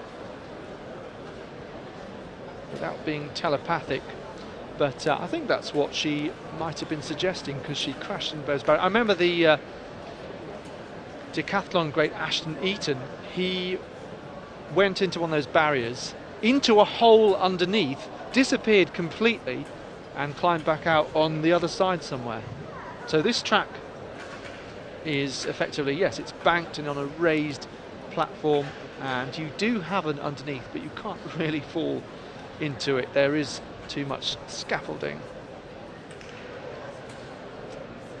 So just having another look here, Matheson. Yeah, she might have hurt herself there. She's all right, but that's just what she was telling the well, possibly her coach there. Gentleman that was in support there. Hope she's all right.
So before we start the men's 60 metre hurdles, qualification through to the final at 18:05.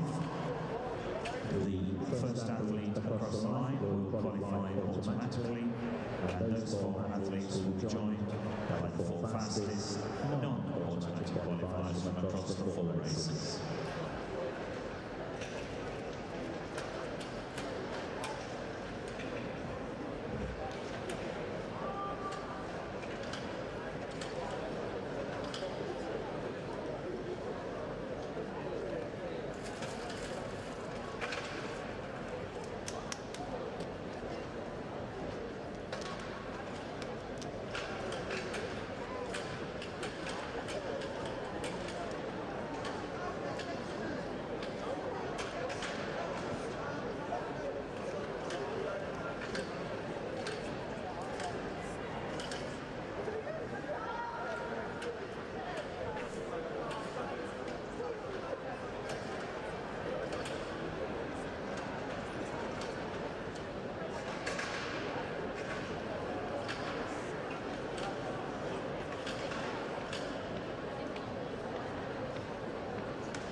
once I realized, okay, I don't want to be a biomedical scientist.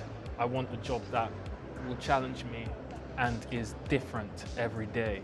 And I was really thinking about it, and I was like, damn, my parents were right. I think I'm going to become a teacher. And honestly, it is the best decision I've ever made. When I'm not marking planning lessons or observing lessons, most of the time you will find me down in the gym or the sports hall coaching the basketball academy. One of the things that has most excited me about coming to this specific school, they started the basketball academy. They had that in mind when they saw my CV, and they were really excited to work with me, and it's been a fantastic experience.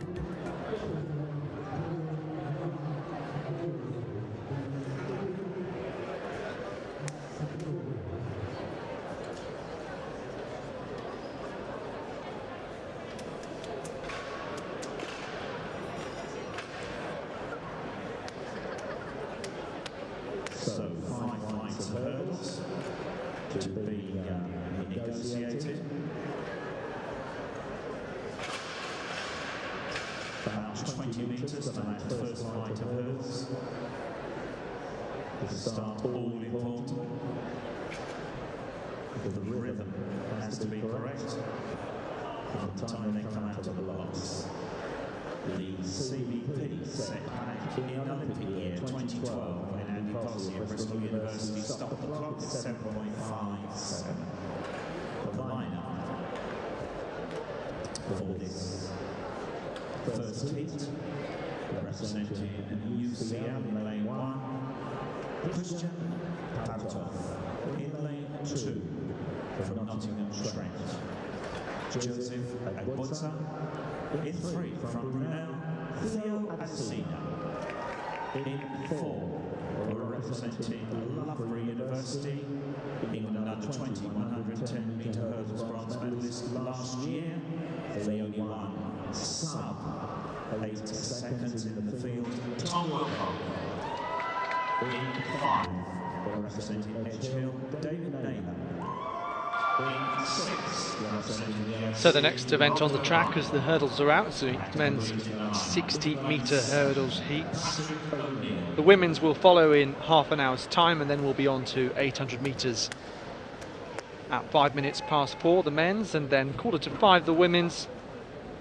Then back to the 60 metre semi-finals before finals after that, including of this event. So Christian Patarov of UCL in this. In lane 1, Joseph Agbodza of Nottingham Trent in 2, Theo Adesina of Brunel, Loughborough's Tom Wilcock, Edgehill's David Naylor, LSE's Robert O'Brien, and then Patrick O'Neill of QBT. And that must be Queen's Belfast.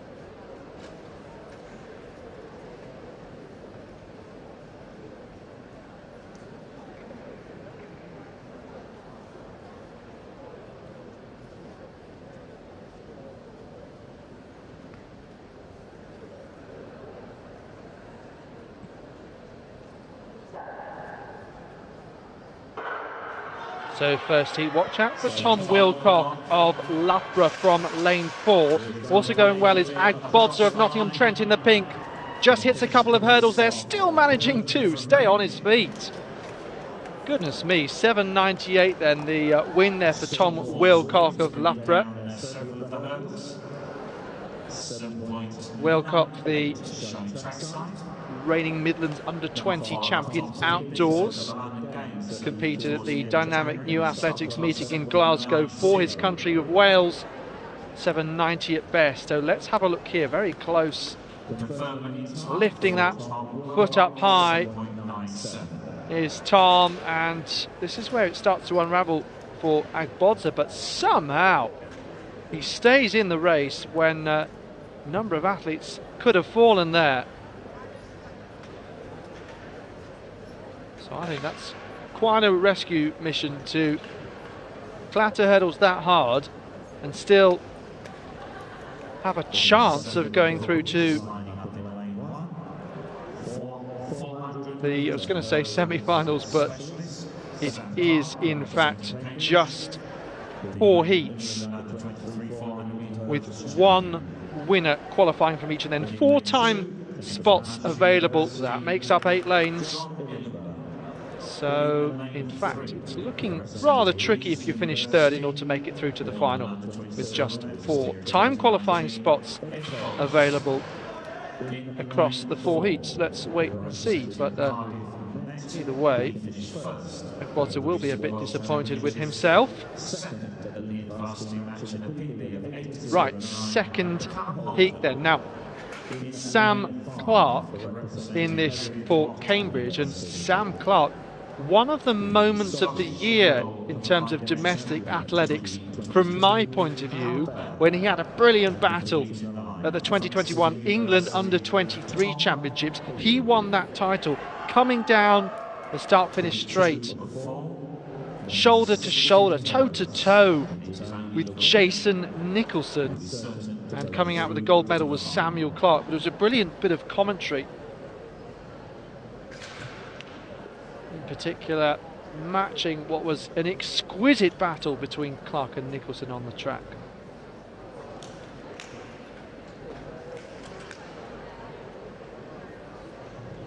Samuel Clark of Cambridge in 1, John Ilunga of Hallam, so there's the home stadium here in Sheffield. Edward Colds of Leeds alongside. And then Callum Holder of Cardiff Met, so the Welsh champion with a best of 8:09. Howard Bell, the Scottish decathlete, then alongside. And Tom Beale of Exeter.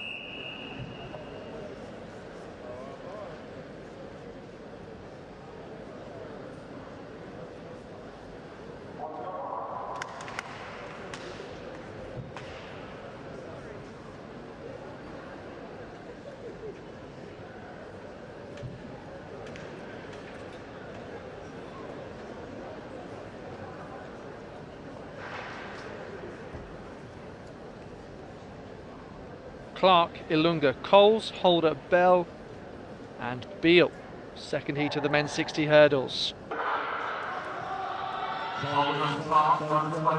So Clark well so away. Holder chasing him now, and then Bell in third. And that's the way it stays. So Callum Holder from Samuel Clark and Howard Bell. 8:09 on the clock. So matching that recent lifetime best of Callum Holder, the Cardiff Met athlete, coming through there from lane 4.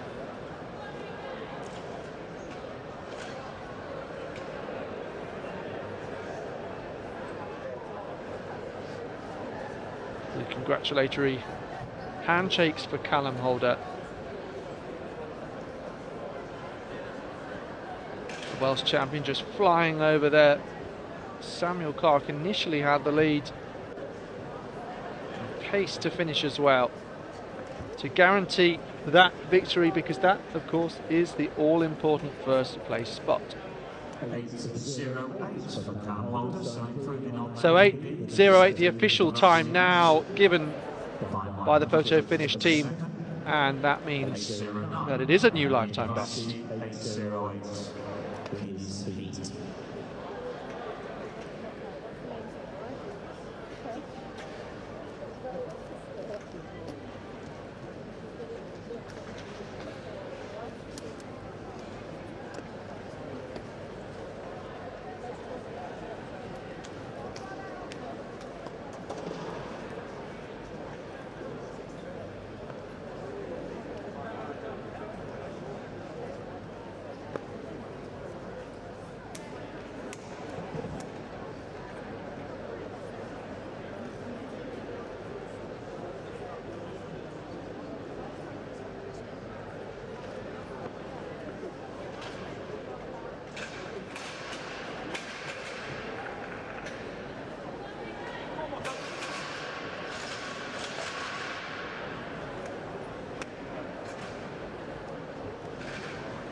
I think that the storm, whatever it is blowing through the EIS.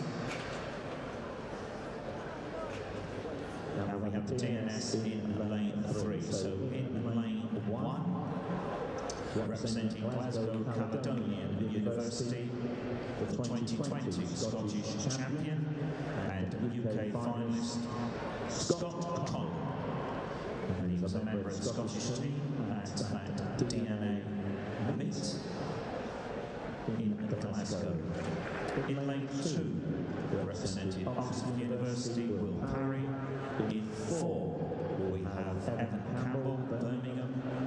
In 5, from Leeds University, Rico Cottle. And in 6, from Exeter University, Marco Stankovic. Heat 3 and 4, men's 60-metre hurdles.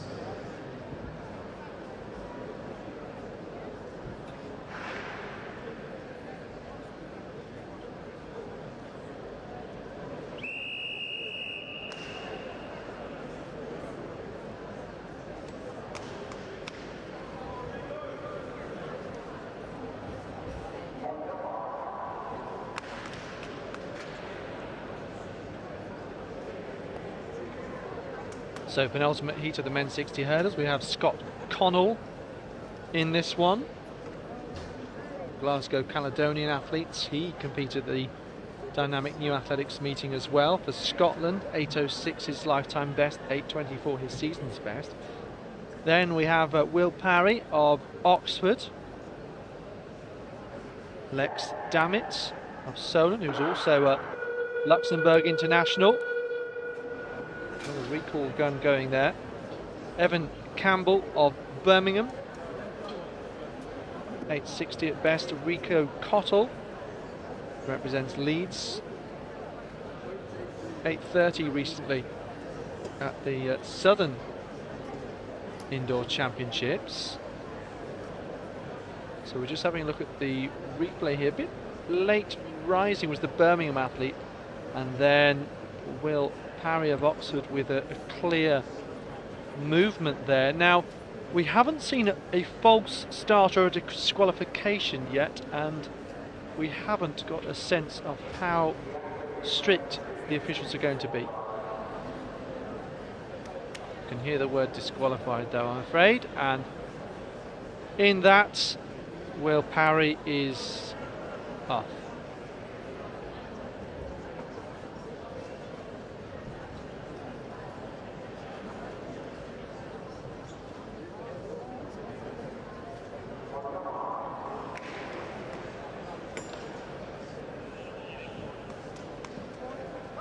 So, feel sorry for Will Parry there.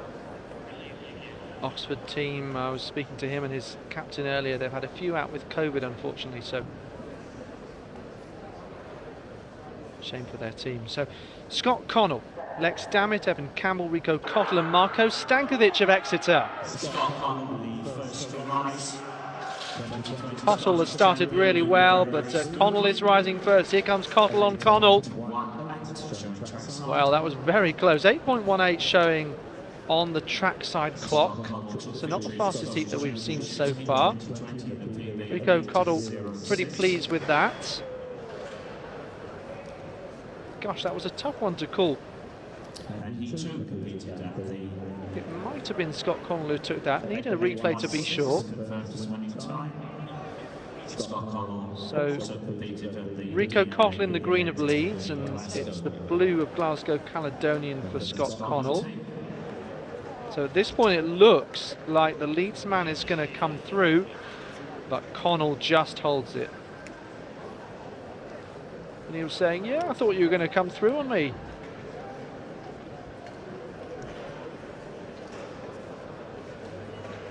And he's probably saying, hopefully we're both through to the final. What are you doing between now and then? Why don't we grab a drink together? It will start at 15:40.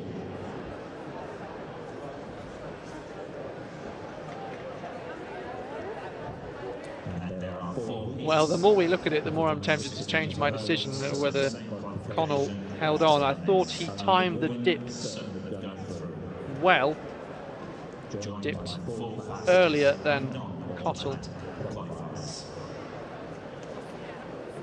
Leave that one to photo finish. This is heat number 4, getting ready to go.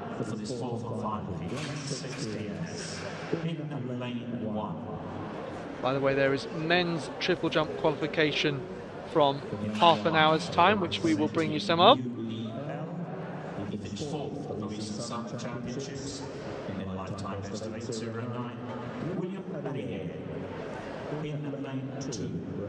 So William Adeyeye featuring for University of East London in this, and he's the medal contender. Josh Armstrong, in lane 4 from Oxford University, Marco Siniscalchi. Another with a recent lifetime best of 8:09, and the other person was Callum Holder, and he's improved on that in his heat. So interesting to see what Adeyeye can do. He is 4th at the Southern Indoor Championships this year, judged by Tony Jarrett, the English record holder. Sprint hurdles. And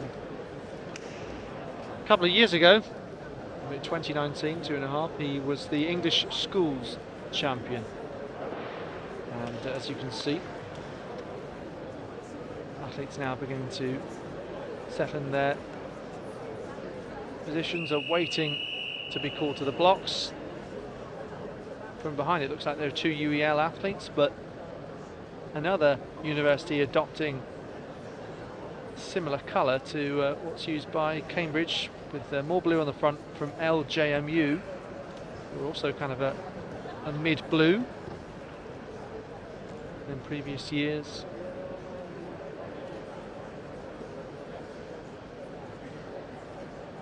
Kind of ocean blue, not too dissimilar to the track.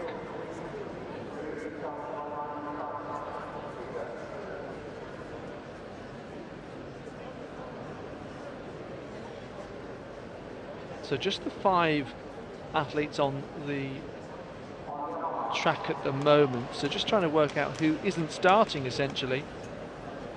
It looks like Nicholas Charatsidis of Nottingham isn't there, but we do have William Adeyeye, as mentioned, Joseph Turnbull of Northumbria, Josh Armstrong of Loughborough,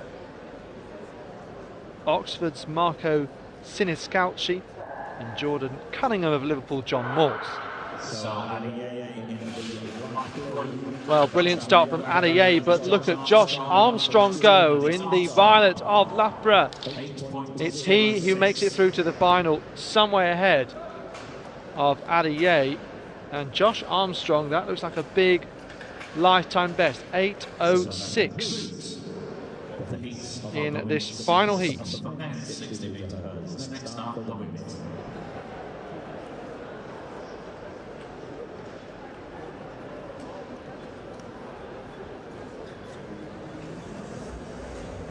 I was just correcting myself there.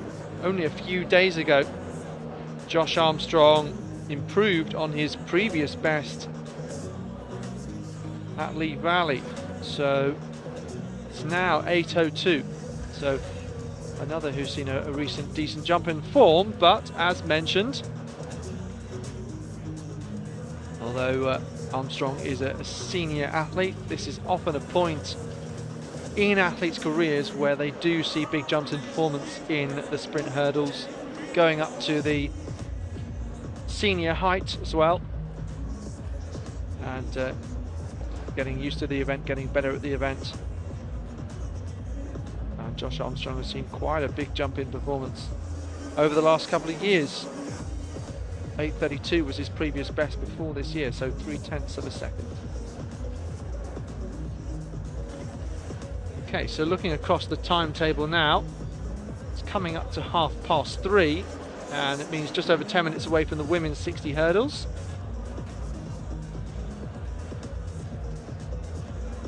And 27 minutes until the men's triple jump qualification gets underway. So those are the 2 events that we are next set to bring you here from the English Institute of Sport in Sheffield. So we'll just take a quick break, and we'll be back in around 10 minutes time.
So the action restarts then with the heats of the women's 60-metre hurdles.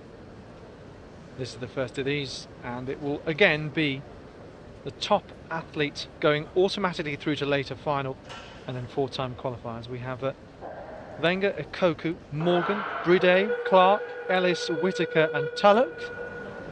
And the recall gun is gone again.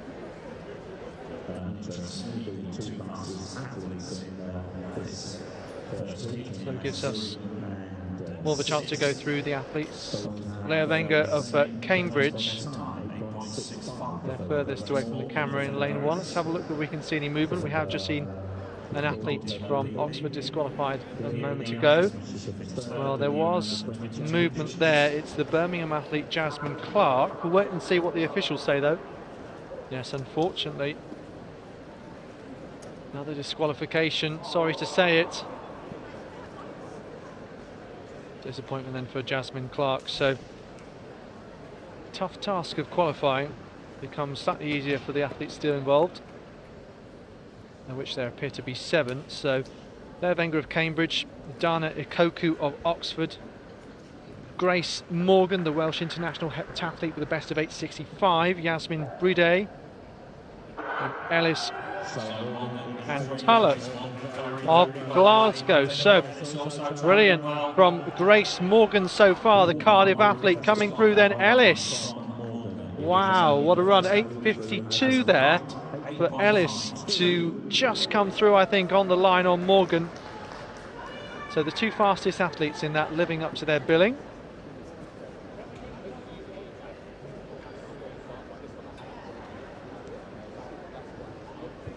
So look at Grace Morgan there, driving towards each hurdle. Ellis looking very cool at this point.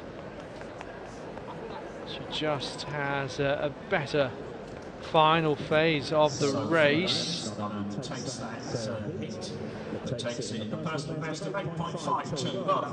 So a lifetime best for Ellis, the England under-20 bronze medalist last weekend. Really impressive.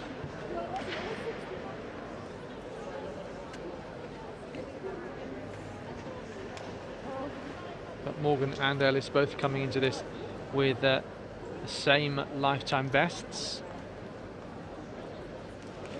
No longer.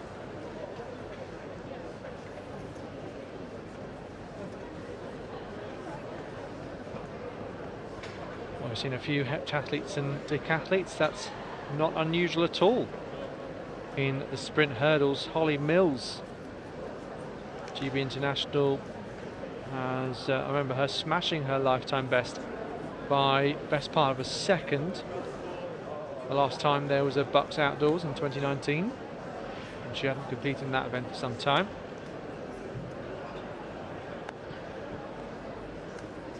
Famously, of course, the British senior record held by Jessica Ennis-Hill, the Olympic champion.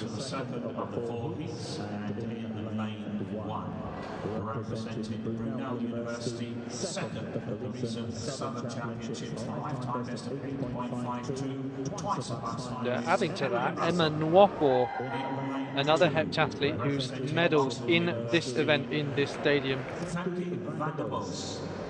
Or Brunel, I seem to remember. I think she also got medals in the high jump and long jump, possibly even the relay too on that occasion. So another Brunel athlete in this one, that's Emily Russell in lane 1. Russell, certainly a medal contender, new lifetime best of 8.52 recently. She's the reigning Southern Outdoor silver medalist. Femke van den Bos, another Oxford athlete in the second lane. Bath's Emily Tyrrell alongside, lifetime best of 8.81. Carmen Williams in the green, gold and white of Nottingham. Emma Kelly of Cardiff. Kia Slade. Anna Macaulay of Hallam.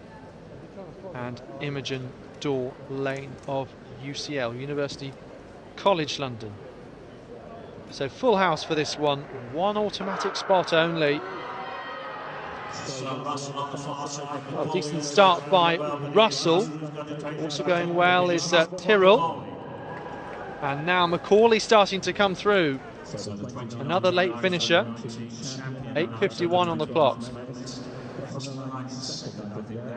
So it looked to me like Macaulay was just behind Emily Russell.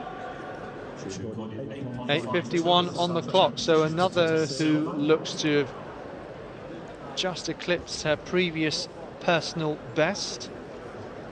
8.51 confirmed for Emily Russell, so a PB and qualification through to the final. Right, I have an important announcement around the next track event. Heats of the men's 800 metres. They will need to be reseeded. Let's have a look. That is incredibly close. It is really difficult to tell. And at the moment, I can't tell you how long that pause is going to You could take. see Macaulay there just leaning across the line, but it may have been that Russell just held on. Again, we'll wait for the photo finish. Now, what I can tell you is that results are coming through on the Roster Athletics app. So, let's take this opportunity just to have a look at some of the results that have already come through while there's a bit of a break in the action. So, I can tell you that from the men's 60-metre hurdles, all those heats of course concluded, Tom Wilcock, Scott Connell, Josh Armstrong, Callum Holder going through automatically.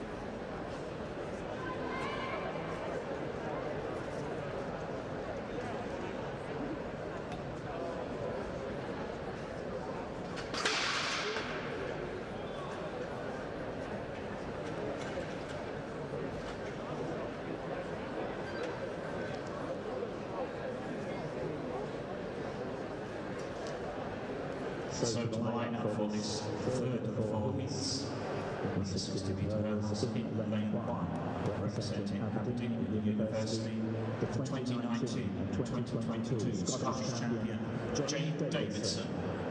In 2 from the This is heat number 3 then, with Jane Davidson of Aberdeen, lifetime best of 8:80 on the inside. Katie Joyce of Leeds Beckett is alongside her.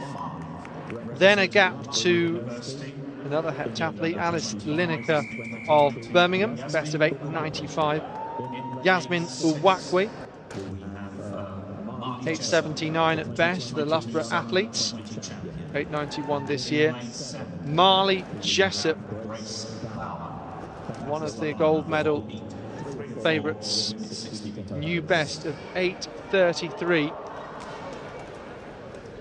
for Buckinghamshire New University. England under-20 silver medalist last weekend, Southern indoor champion. 8:68 was her lifetime best from 2020, and now 8:33. And Grace Bauer, then nearest the camera, completing the lineup. So watch out here for Marley Jessup, Alice Lineker fighting behind, along with Davidson. But look at that, Marley Jessup, dominant win in the heat, 8:43. So 10th off that recent best.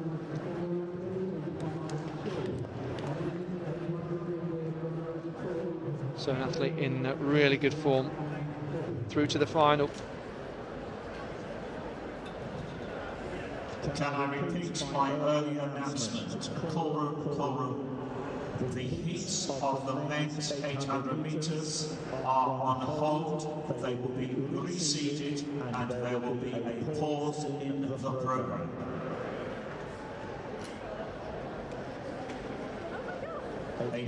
So pretty clear there. Marley Jessup, the winner. Jane Davidson, second. Championships to finish second. And that's just a 10th outside the CBP. No pressure, Marley, none at all.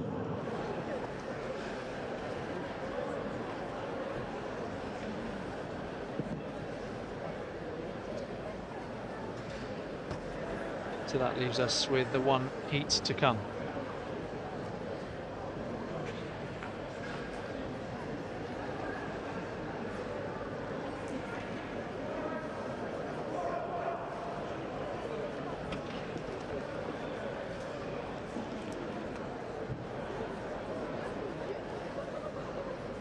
So we come to the fourth and final heat of the women's 60-metre hurdles. In lane 1, representing Aberdeen University, Three Uncle. In 2, we have Jodie Smith. And I have announced University because it's got a club next to her name. In lane 3, we have Stephanie Brooks. In 4, Jess Dixon Walker, representing Loughborough. Then in lane 5, representing Stirling University, third at the recent Scottish Championships, and also third at the Scottish University Championships this year, Eric Campbell. So once again, an Aberdeen athlete in lane 1, Bria Cook, best of 9.15. Jodie Smith then alongside in the colours of Brunel, the Windsor Slough Eton and Hounslow athlete. And another multi-eventer as well.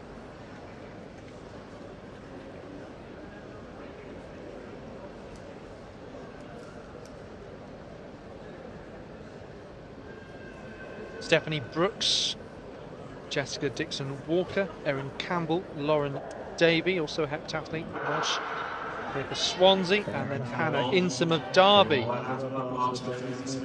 DNS in fact, though. Jodie Smith, very much clearing away.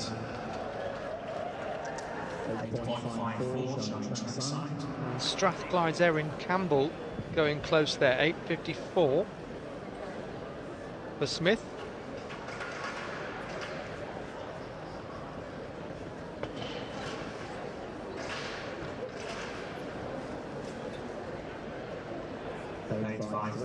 The official time.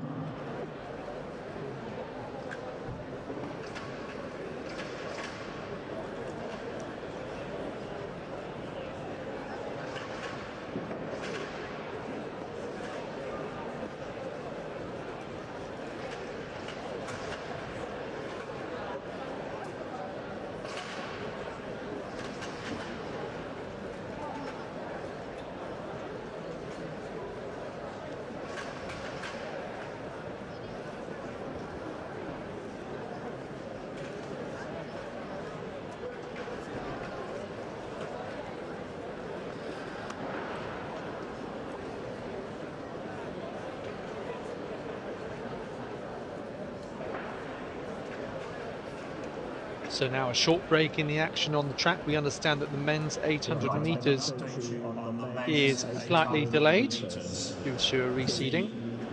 Heats, the redrawn heats, I'm told, are now posted. I'm just waiting my copies, but they will come to me. And the 800 metres, heat 1 will commence in 20 minutes' time, allowing athletes to warm up. So there's going to be a bit of a delay to those men's 800 metre heats, and they will start in 20 minutes' time. And we are just seeing athletes warm up in the men's triple jump qualification, and we'll bring you that in a couple of minutes.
16:15.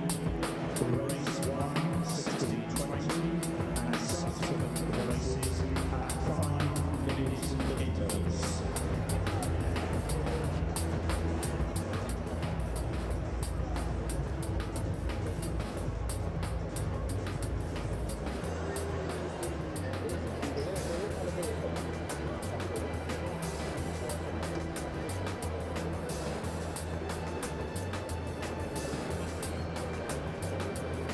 So the men's triple jump qualification just getting going.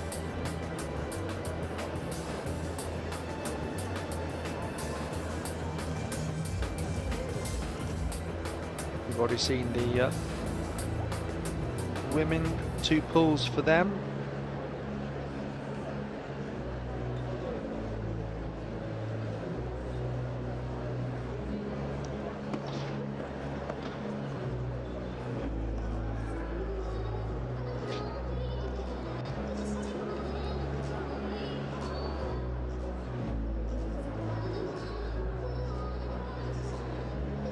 So I can tell you that the qualification mark for the men is 14 metres, or otherwise the best 12 athletes. This is 961 from Imperial College. That's Matthias Cheromos Volkai.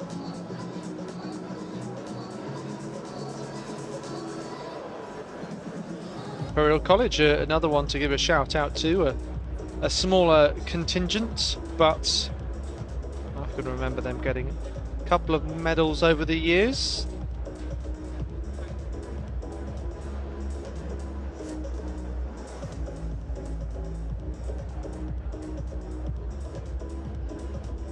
Try and remember who they were in a minute.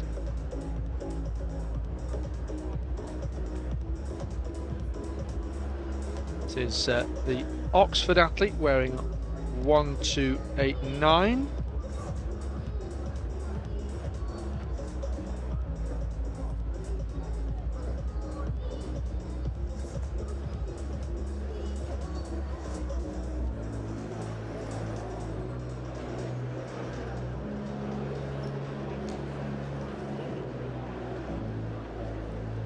Well, 2 Oxford athletes down on the start list, neither wearing 1289 though.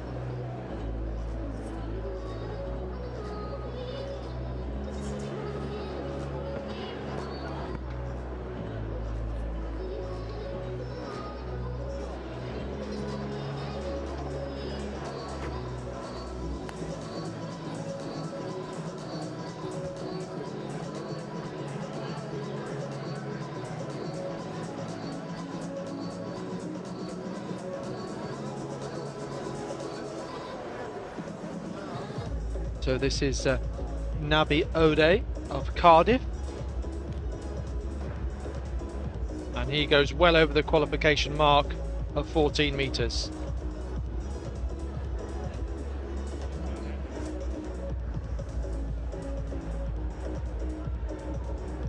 So we've made a request to the officials that the scoreboard is turned around, so hopefully we'll be able to show you that.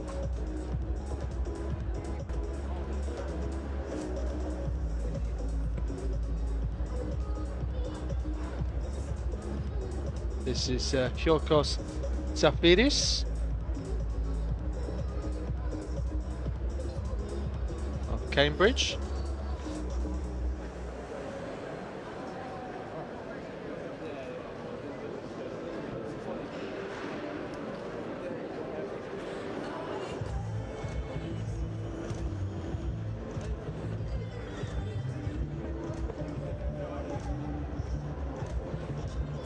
Zafiris, he makes it over the qualification mark as well, so interesting, because we were marking how with the women's triple jump 1185 wasn't quite needed, it seemed, but 14 metres might well be needed here.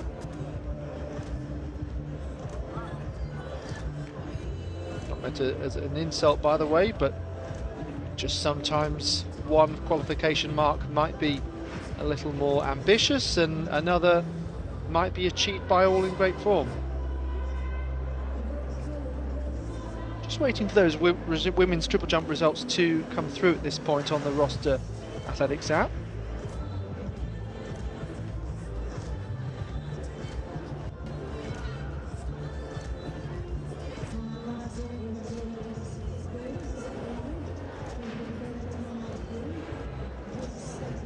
13.93 for Zafiris.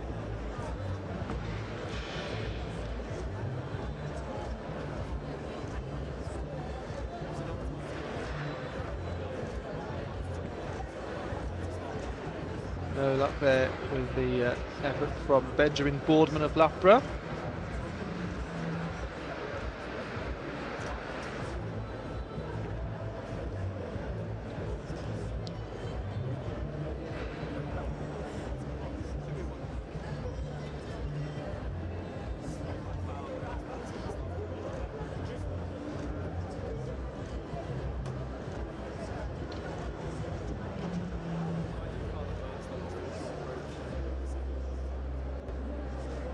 Sultan Bello, the Kent athletes, nearly said Nottingham Trent because they've got similar vests this year.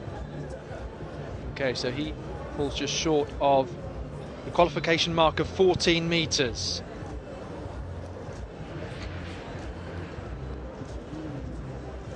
So we're still in the first round of efforts here.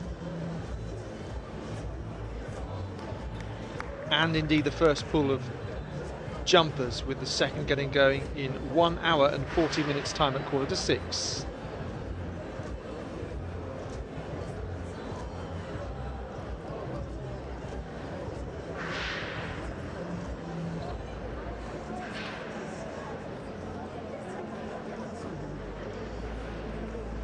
.966 is Michael Anderson of Nottingham coming up next.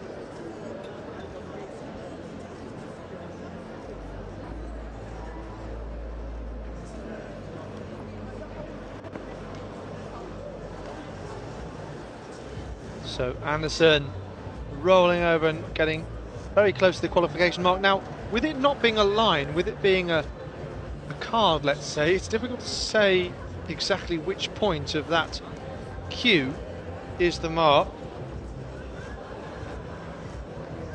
I would assume it's the closest side to the start of the sandpit. That would be the assumption, wouldn't it? So on that basis, he is very, very close, is Michael Anderson. Kingston AC and Polytechnic Harriers Club. Third at the England Under-20 Championships last weekend.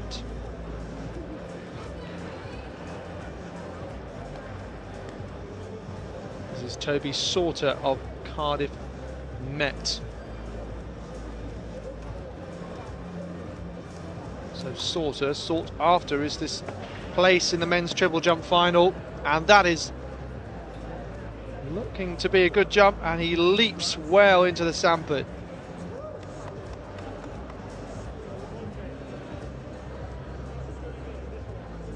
So lifetime best of 14.28 this year in Lee Valley at the indoor intervarsity meeting for the Welsh silver medalist.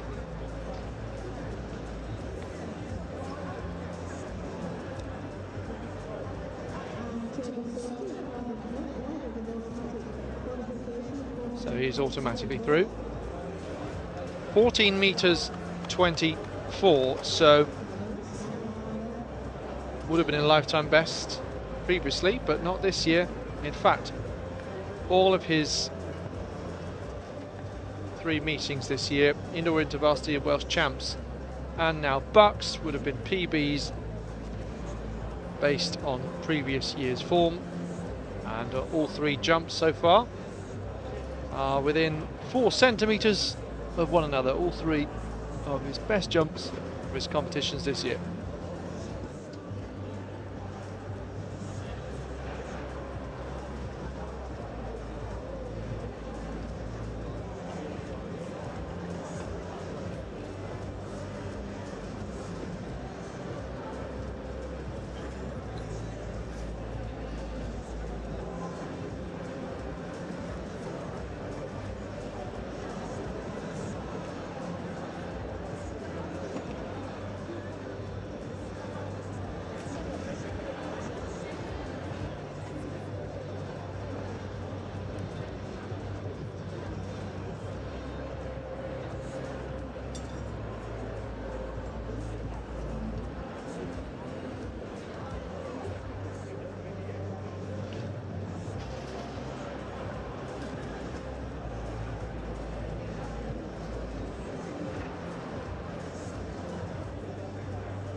So it looks like Jacob Booth of Manchester Met next to go.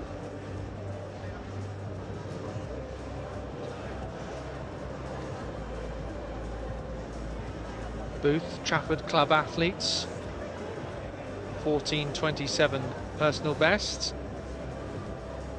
Was fourth at the Northern Championships. He's an under-20 still. No mark last weekend in Sheffield, the England Championships, and he is well over that qualification mark. So that looks like being a big season's best, certainly, at least.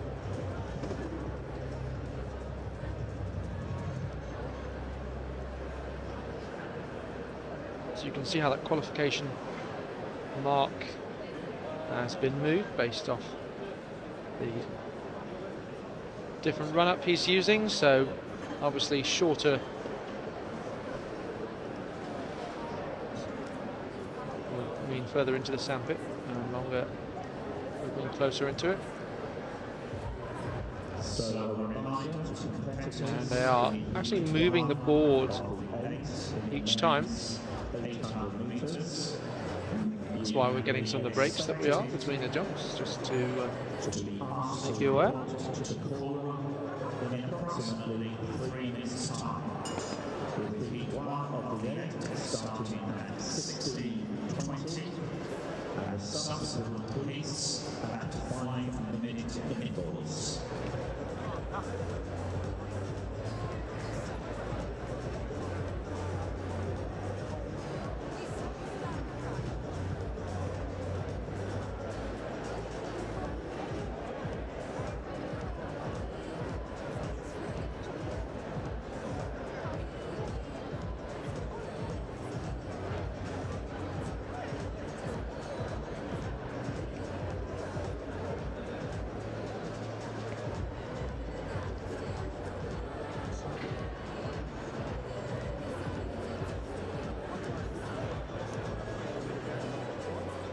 So this is Success Ariyibi of Warwick next to go, and just short of that distance, and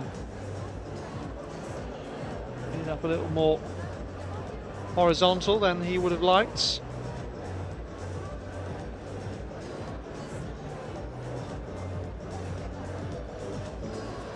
So some of the athletes with higher numbers have been called up as reserves. You'll be showing us one of those.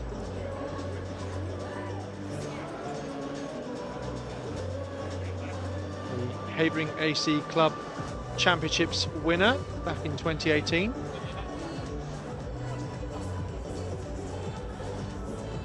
So 11:54 coming up there for him.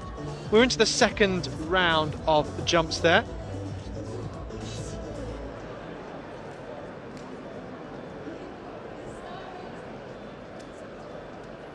So I can see on the chat a lot of people looking forward to the 800 metres, and a few talking about Eddie Hunter, Sam Stevens, Tyler Billiard also mentioned. So a few people looking forward to those.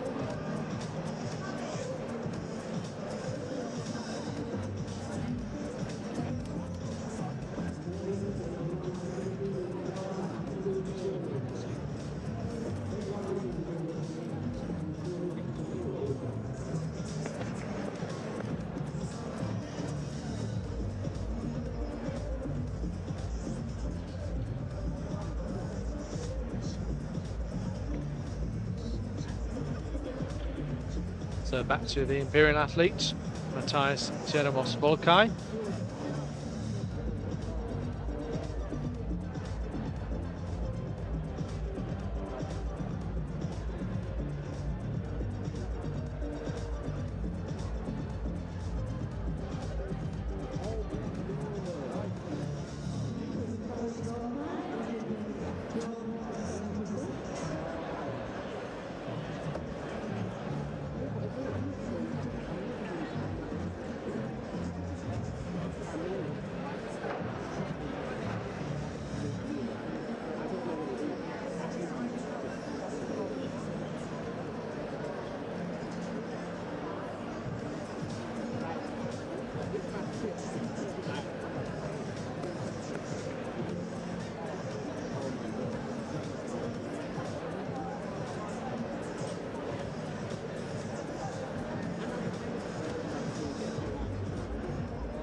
So second round then of triple jump qualification, first pool of athletes.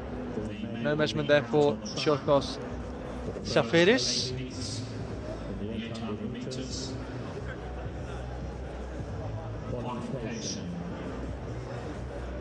Back to Benjamin Boardman.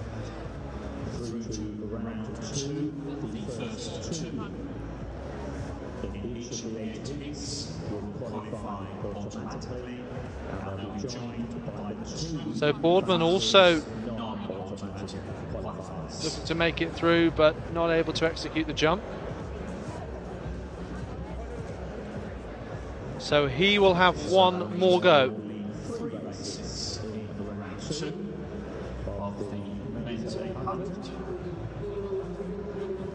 So you're watching live coverage of the BUCS Athletics Indoor Championships.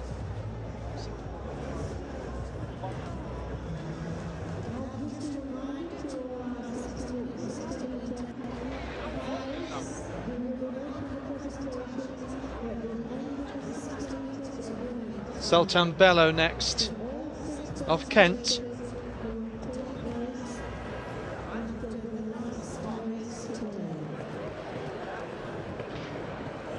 So here he comes, second go down the runway. Hitting the board nicely there, white flag. So one more go, or might well be that that'll be good enough, but we've seen a few over that automatic distance of 14 metres.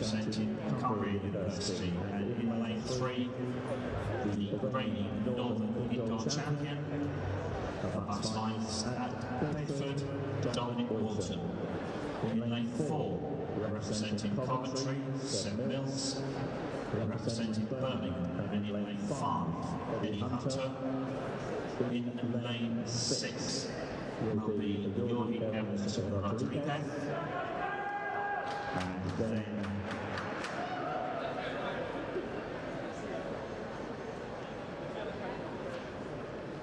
And then Andrew Woods will be in lane 2.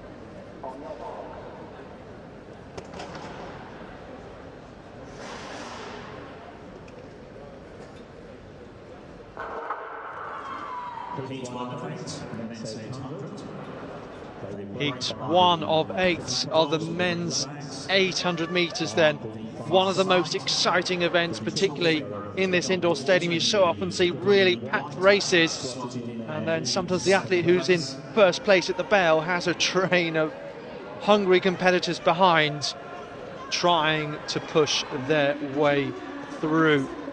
So, of course, 4 laps of the track for these men.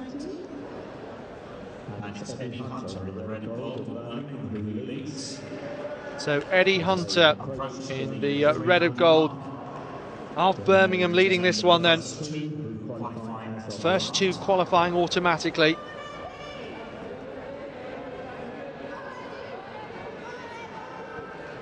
So wearing 103 for the Birmingham man, Hunter.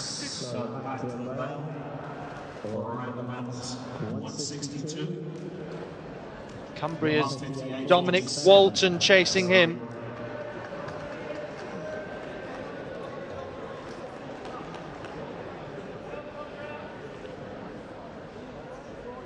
Well, annoyingly, the stadium clock has reverted to showing the time of day. So we'll focus on the clock that we have as they prepare to hit the bell. So Hunter and Walton together.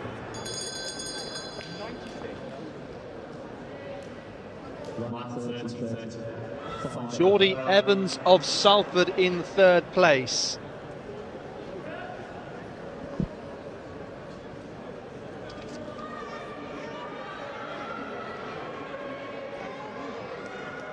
And I've now received the up-to-date start list for this race. Better late than never. So Hunter and Walton coming through.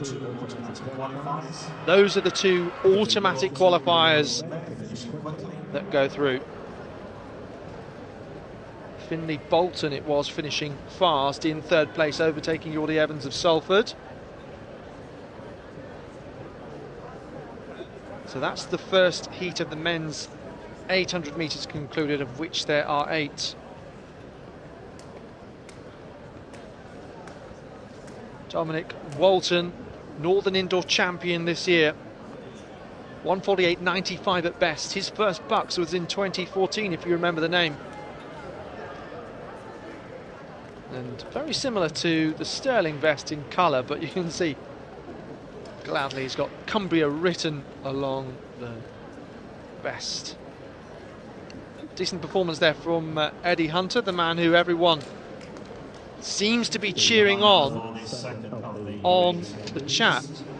Larry Ryan says Eddie Hunter for gold, Brett Rushman, Jack Johnson, Samuel Davey, Ross Van Heert, all behind Eddie Hunter. So for whatever reason, he's one of the most popular men here, but let us know if you're cheering on someone else. So the qualification, as a reminder, is the first 2 athletes across the line and then 2-time qualifiers. Let's go through the lineup of this second heat, and apologies that I didn't have the updated start list up, of the reseeding before the start of the first. Niall Ackroyd in lane 1, Jamie Harper in 2, so Liverpool, John Moores and Coventry respectively. Then Alex Mosley,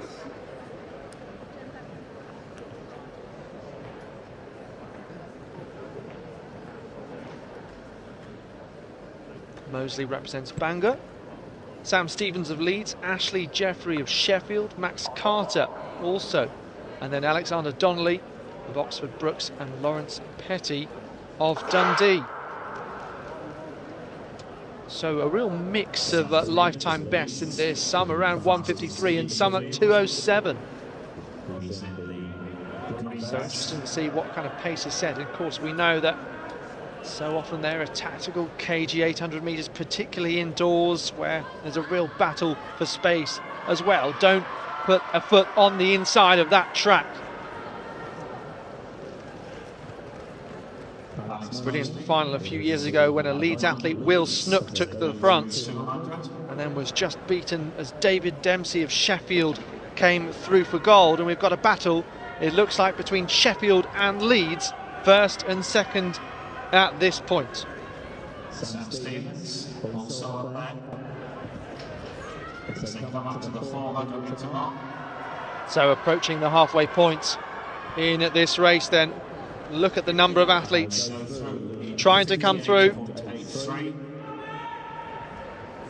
Sam Stevens just about leading, 58.83 in the clock as they came through. So still Stevens. Alex Mosley it is just behind. Approaching the bell this time. What about the white of Coventry and Jamie Harper chases? Once again a battle for space. Shoulders out, Lawrence Petty there in the red of Dundee. Down the back straight, motoring, powering down they go. The Leeds man somehow finds another gear now. Maybe Stevens was just holding something back. Don't forget, top 2 going through automatically. What does Jamie Harper have? It's always the athlete who hangs behind who might have a fast finish. But in the end, it's Petty who gets that second spot behind Sam Stevens of Leeds, who you have to say did a brilliant job. 1:58.08, the clock stops at truck side. I can see the clock, 1:58.08.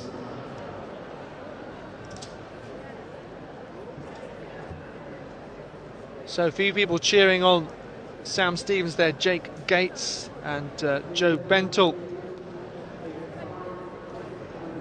Watching the Leeds athlete there.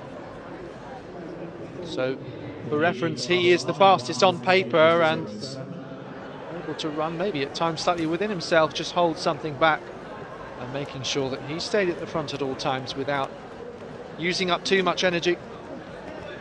Good battle from Alex Mosley there, I thought. He is just protesting something with the officials, as is, let's have a look who that is, Ashley Jeffrey. There was a bit of a slight bit of contact between the two of them. I think it was as they came through with 2 laps to go.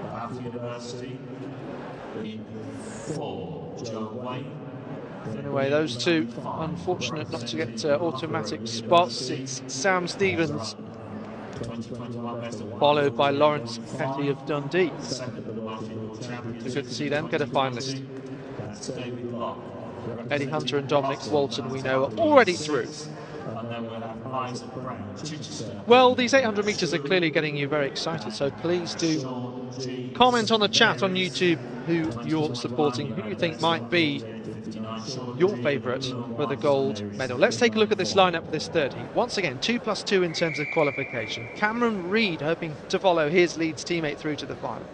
William Palmer of Durham also in this. Luke Gawthorne of Bath. Joe Wayne of Lee Harriers, well, club mentioned there, Southern University. David Locke of Loughborough. Max Buckley of Oxford.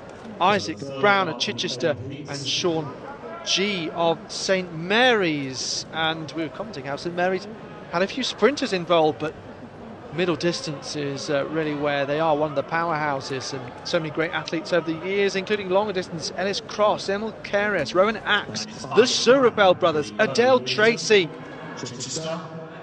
even Emily Hosker-Thorno, Emily Moyes, Lily Coward, so many great names in the blue and white stripes of St Mary's. So I feel as though with these tightly packed 800 metre heats, we're kind of ramping up the temperature a couple of gears here at the English Institute of Sports in Sheffield. So let's have a look as they come round here. 5.25, Sean G of St Mary's behind 4.77, that's Isaac Brown.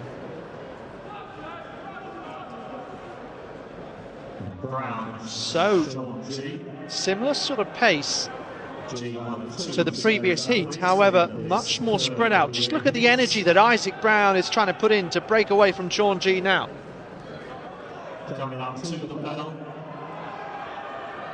Sean G, a finalist in England under-23s last year, and he takes the lead at the bell. 1:24.29 at that bell. So Sean G now leading the way. The St Mary's man. It looks like Isaac Brown is not able to hold on to this pace, unfortunately for him. Talked about the energy that he was putting in. It's the Loughborough man, David Locke, who's now coming through. England under-20 800 indoor bronze medalist a couple of years ago, and look at Locke coming through here. And Joe Wayne then also finishing fast. 1:53.15 on the clock this time. Well, really interesting how the story of that race unfolded and changed throughout. David Locke in the end with his first 800 of the year. Looking good. So this is just the last 100 metres and less. Quite a few changes of leader, and it is Joe Wayne who comes through the second. Lining up in lane 1 will be Greg Hayward, Bath University. In 2, Ewan Hood, Stirling. In 3, Joseph Lane. Well, talking about St Mary's, we had an extraordinary incident 2 years ago where Thomas Randolph, who's since really improved over the last couple of years, well, as we know, pretty much every British 800 metre man has gone very fast over the last couple of years. Could throw a whole bunch of names at you. And then we'll look to see where Ben Smith and Bergen, Dustin, Webb, Giles, Randolph, Archie Davis, Spencer Thomas. Won't keep going, we'll concentrate on who's in this next heat, but Thomas Randolph actually fell coming down the home straight. Dramatic. We have seen a couple of falls on this track over the years.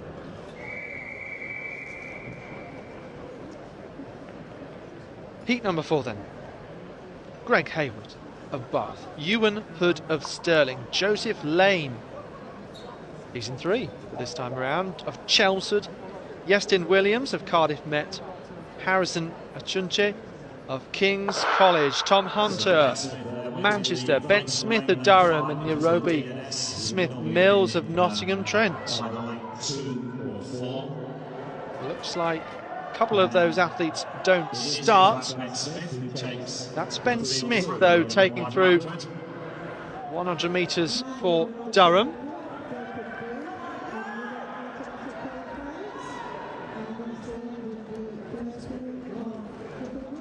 Meanwhile, the first pool of triple jumpers completed. We'll bring you the second when it gets underway. Yestin Williams in second place at this point. Nairobi Smith Mills is in third. And then Greg Hayward. So, approaching the halfway stage, and well, maybe Ben Smith would have got a sense of how the previous heats have changed through the various phases. So crucial to time it to perfection. So often said that we have these tactical battles, but it's harder to get through just to the final. And once you're there, you always give yourself a chance. Especially when a lot of these athletes are very close on paper. Now he's building that gap, but not looking like he's working too hard as well. So playing into his hands so far, 1:26.6 at the belt. Yestin Williams though visibly running quicker. 2 automatic spots, and maybe Ben Smith will have enough, because Smith Mills is also not able to go with this pace set by Yestin Williams of Cardiff Met. Look at this performance from Williams coming through now. Look over his shoulder, he'll be very happy. 1:55.37 on that clock. And then Smith of Durham in second. And then 1:194. So Joseph Lane of Chelmsford gives himself a chance of qualifying with a non-automatic spot.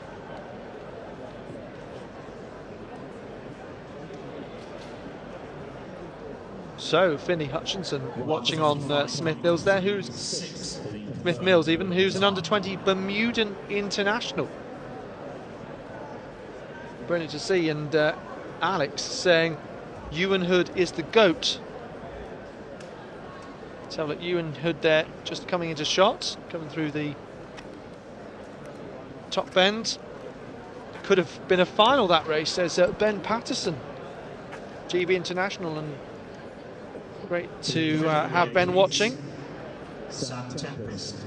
Yeah, indeed, some of these finals absolutely thrilling, particularly the one I mentioned a few years ago involving David Dempsey and Will Snook and Max Wharton, where we saw so many change of the lead, and an athlete who was leading with 200 metres to go end up finishing last. And you know what, Jamie Webb, I remember, was on the wrong side of that kind of race a few years before that. I think that might have been 2015 when he was in the colours of Manchester Met. Of course, he would very much make amends in future years, not at least at a BUCS level. I remember him being in something like 11th place with 300 metres to go on the last lap of the 1500 metres outdoors, and he came through incredibly down the home straight. That was an amazing race. That was in 2018, if I remember correctly. Absolutely unbelievable that he came through. It was Oliver Dustin-like from, what was it, Nice last year, where he set that British under-23 record.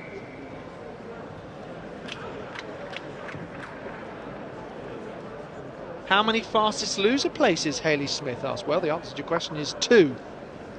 But Yeah, as discussed previously, we tend to try and use the time qualifiers or non-automatic spots. Loser seems a bit harsh. So Sam Tempest of Cardiff, Ben Marks of Manchester Met, Nottingham Trent Samuel Bentley, Tyler Billiard of Birmingham. A number of you have been mentioning his name, but I think there's quite a few Birmingham people watching on. Luke Gunn was saying that it might be the biggest team they've ever brought to the BUCS indoors. Ethan Fincham, also he's listed as Team Synergy. Thomas Palmer of UEA, Jack Muir of Stirling, and then Oliver Telfer of Imperial.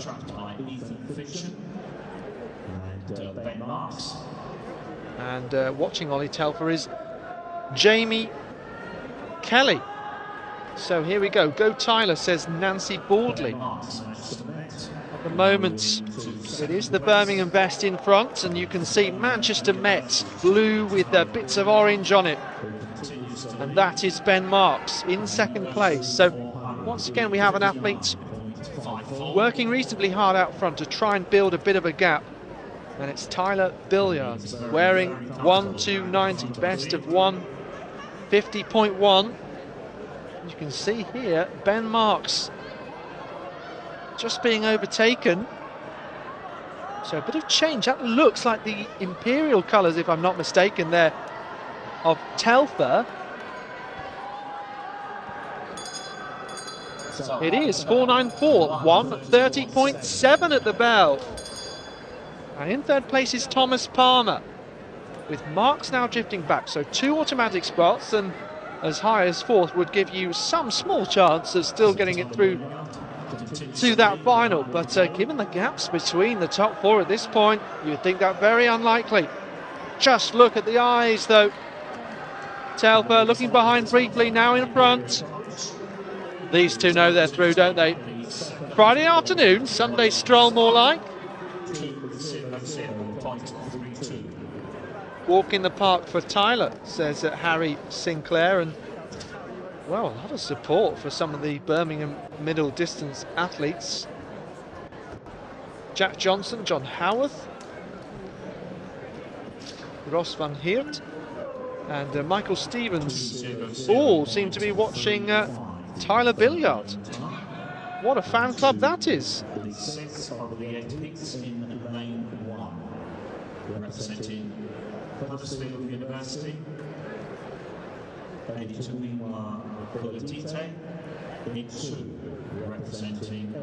yeah, Tyler really impressive there, the Birmingham man. And some of these athletes seem to be quite tactically astute as well. Not everyone's got it right, of course, never do in the 800. And well, when you only have 2 automatic spots available, it's impossible for everyone to get it right on this particular day. But 1:50.1 is the lifetime best of Billiard, and that was set at the Watford British Milers Club Grand Prix. Lovely sunny conditions it was there last year. For that commentary, he was 4th in the C race, and that's when he impressed there, new best, and he's got very close to it this year at the London Indoor Games. Shall we move on to the 6th heat? Yes, seems like a good time. Adetomiwa Oladipo of Huddersfield. Good to see them represented in the blue and yellow. I seem to remember Osama Meslek, a champion indoors for Huddersfield over 1,500 metres, since gone on to represent Italy. So Sam Brown of Edinburgh then is alongside him.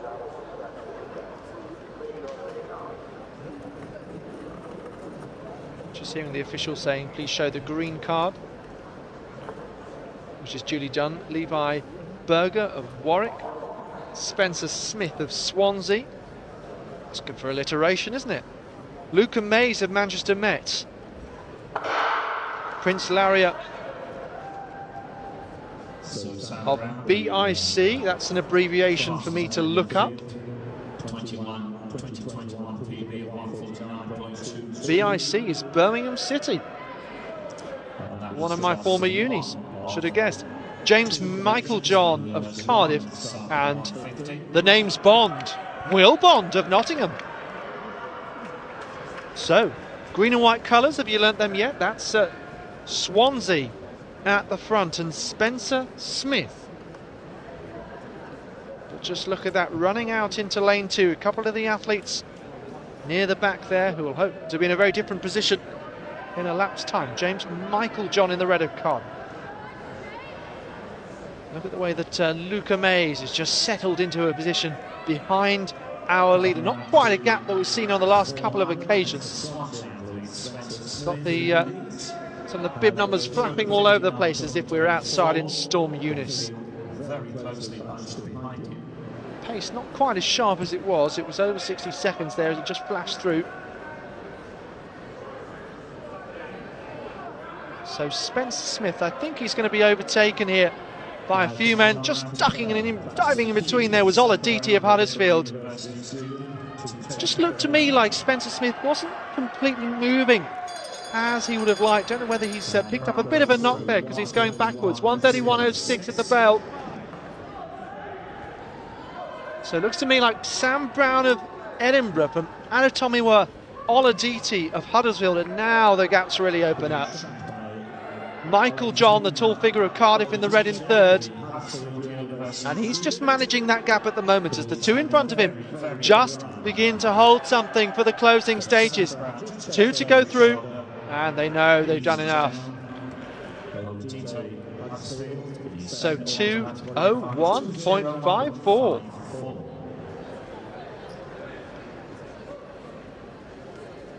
So that one ended up being rather slower in the end. But Brown and Oladipo won't care. And Oladipo, I think he made a crucial move at the right time, looking back on it, in order to get out underneath from those in front and kick on.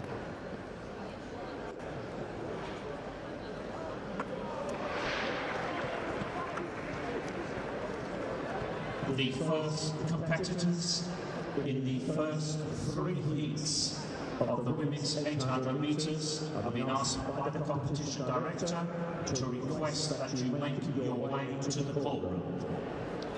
So we've had some absolutely cracking 800 heats so far. We've got 2 more to go.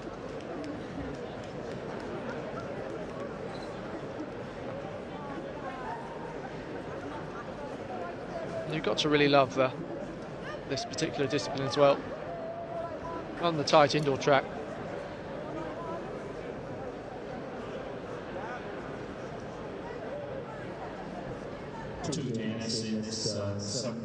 So I understand only 6 of 8 athletes are here. No Luca Cortelesi of Swansea, so we have got Francisco Camacho of Edinburgh. We've also got another Scottish University representative, Videsh Virakudi of Glasgow, and then Josh Moore of Northumbria. Alex Stewart of Bristol, I think, is the other who isn't there. I can't see any 469. Bradley McClellan alongside Nathan Brown of Loughborough and Angus Harrington of Cambridge. Definitely one to watch here. One National Athletics League Premier meet as part of the inaugural season of the NAL at Eton over 1500 metres. Lifetime best of 1:48.90.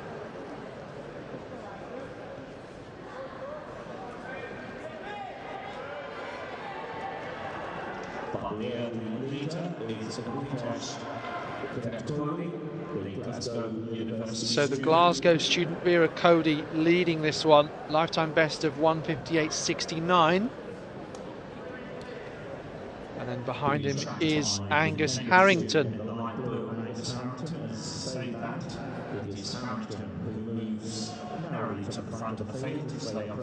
So this time we have 3 packed very closely together, with Nathan Brown of Loughborough joining them. Now the noise begins to build. 57.59 at the halfway point.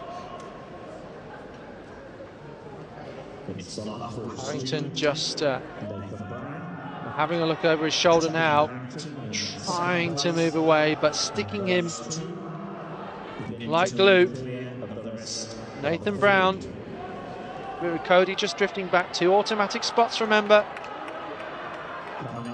Here we go. It's going to be something like 1:26 at the bell.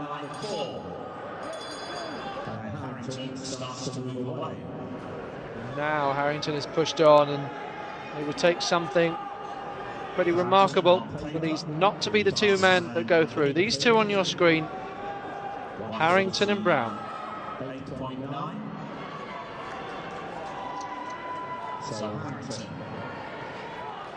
So started 7 and 8, leg numbers on the outside, then come across 1 and 2 and finish 1:56.67. But Angus Harrington of Cambridge, Nathan Brown behind.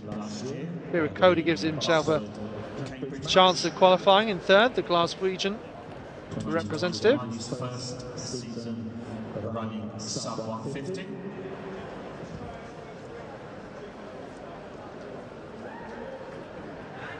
I'll leave us with 1 more heat remaining of the men's 800 metres. 156.69. Always come running out of the call room and racing out onto the track to try and warm up in what is quite a congested space, of course. Lining up in lane 1 and representing Exeter University, Ted Chamberlain. Incidentally, though, I noticed that Rocco Zaman Brown, haven't seen him across these heats, and he was the fastest on paper coming in. So that means that Dan Howells, who goes in this last heat for Brunel, is the #1 ranked on paper. David Locke, who we've already seen of Loughborough qualify, is at the 2nd, and then Sean G, who has just run out of things by his teammate Wayne, is at the moment waiting to see whether his time will be good enough to make it through. And yeah, so he's 3rd fastest on paper, with Angus Harrington 4th.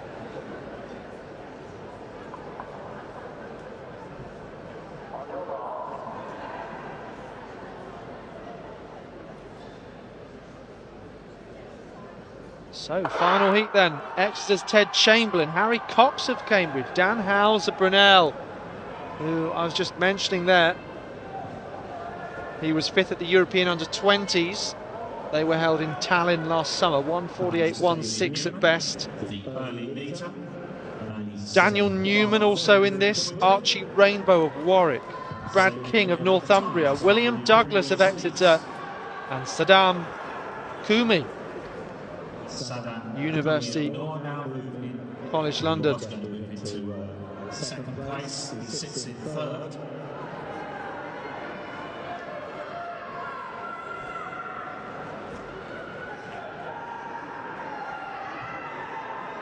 So just look at the lead that's been built here by Brad King. No, it's Daniel Newman, sorry, 5:08. Saddam Kumi and Howells in 2nd and 3rd at the moment. So Saddam Kumi, the man who represented Sudan at the Olympic Games last year in the 400 metres. Competing over 800 here. So 1:25.08 at the bell, and well, Newman, is he going to be swallowed up here?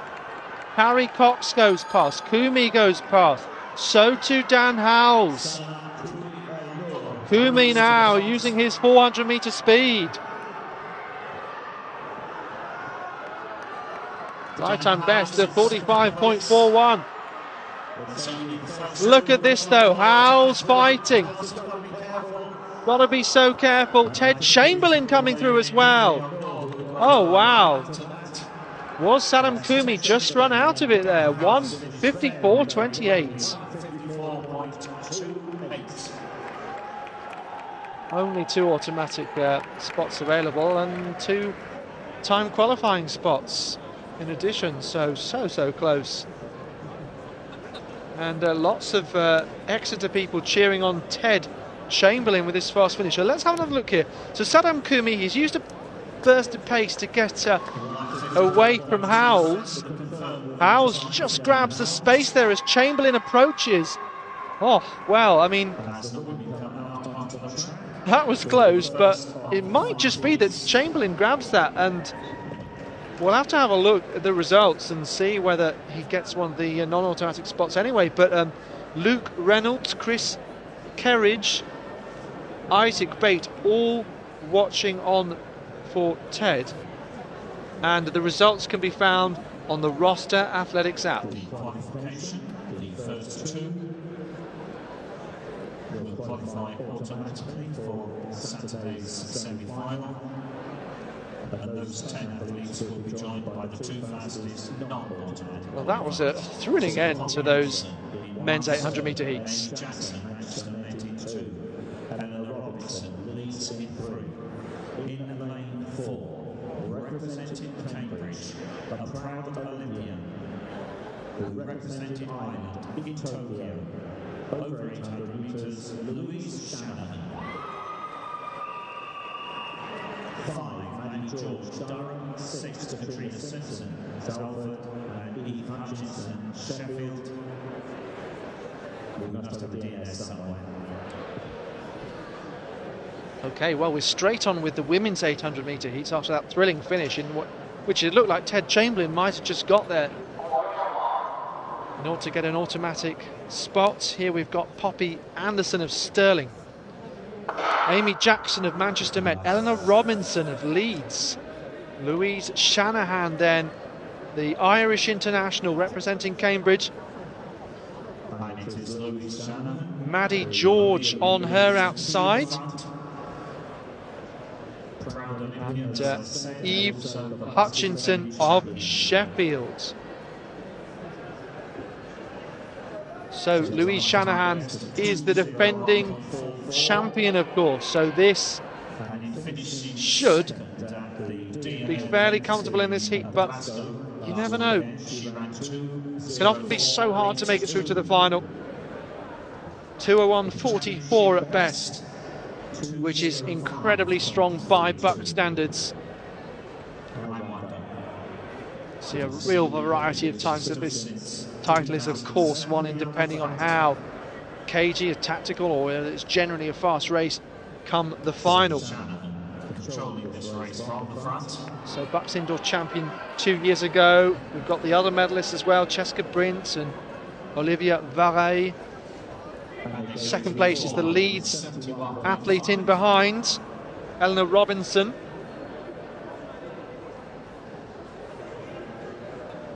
Through in 1:14. Manchester Met athlete just being overtaken there. It's Eve Hutchinson who's making a move.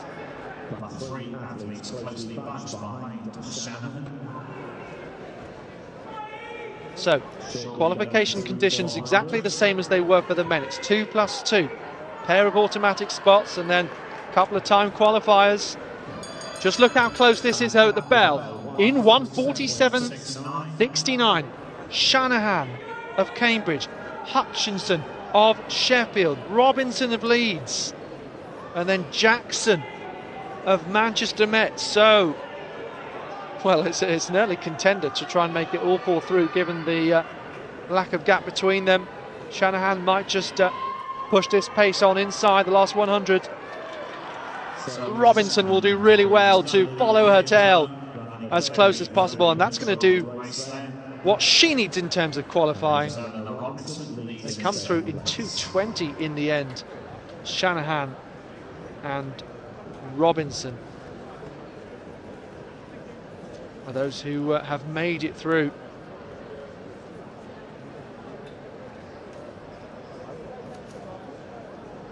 .20.13 will be confirmed to winning time.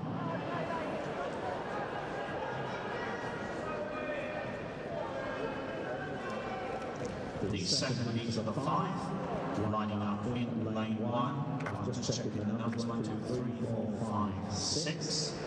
So again we have the DNS. So by the way, the semi-finals are at 20-2. tomorrow. Do you know what? They're actually scheduled to be at 19 minutes to 2 tomorrow. So definitely set your watch for that exact time. Maybe give it a few seconds as well. What about 19 minutes to 2 and 1 second, just in case they're 1 second late? Generally runs a time here though, and that's perhaps why they set times to start that aren't ending in 0 or 5. A lot of numbers to spout there. Let's spout some more, shall we? So, heat number 2 this one is. And whereas we just had the defending champion, you're about to see the defending silver medalist. That's Cheska Brint of Birmingham, and she's in the red in the centre there. So full lineup: Izzy Rippon of Manchester, Louise Gilbert of Leeds, hoping to follow Robinson through, then Brint, who's a World Junior 1500 finalist. Pause to allow the gun to go out of politeness. Jessica Norkett of Loughborough, Rebecca Riches of Oxford Brookes, Olivia Baker of Edge Hill, and then Queen Mary's Jordan Hines. So, well, that last heat, just for reference, 2:20. Now, Cheska Brint is by far the fastest athlete among these. Again, the Leeds athlete might be the favourite to get that second automatic spot. Looks like that's Norkett of Loughborough. Incidentally, she has a personal best of 2:13 and Gilbert 2:11. And they're going to push Cheska Brint here to try and keep her on her toes. Brint, who, although she has run 2:04, her best this year is 2:11. So, actually all three are a bit closer than you might have initially thought on paper. 1:04.37. Quite a way back, so looks pretty clear already that the top 2 automatic spots are going to be covered by the 3 that we see on our screen. Gilbert of Leeds, Norkett of Loughborough, and then Brint of Birmingham. What's she got left at the bell? 1:37.72.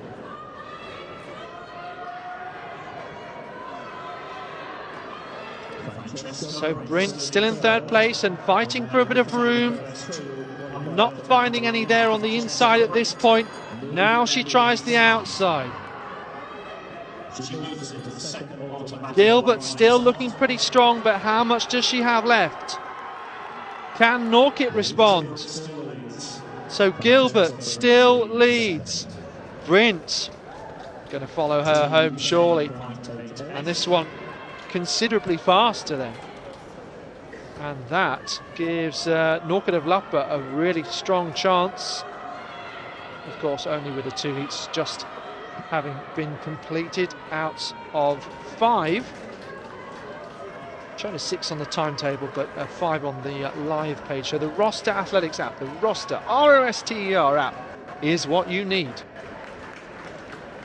Once again, lots of people following Cheska Brint this time. Amelia Quirk is watching.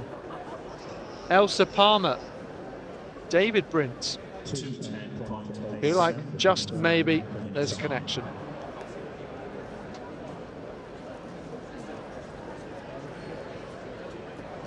James Kennedy was watching Louise Shanahan as well. As is others. So, yes, really interesting. We are quite privileged, you would think, to have the gold and silver medalists from 2 years ago returning, especially as we had the year out last year. So moving on to the 3rd heat of the women's 800 metres. You're watching live coverage of the BUCS Indoor Athletics Championships. Let's take a look at this lineup. Danielle Jansen van Rensburg, of University of the West of Scotland. Millie Dickinson of Cambridge, Alice Harry of Oxford, Jemima Benson of Cardiff Met, Jill Cherry then of GLC, what's that? Well, it's Glasgow Caledonian, Samantha Puri of Coventry, and Bath's Isabella Gersey. Well, Jill Cherry could be an interesting one to watch here. Lifetime best of 2:04.94. She has had some injury issues over the last few years, so interesting to see what kind of form she's in. 2020 Scottish Indoor bronze medalist.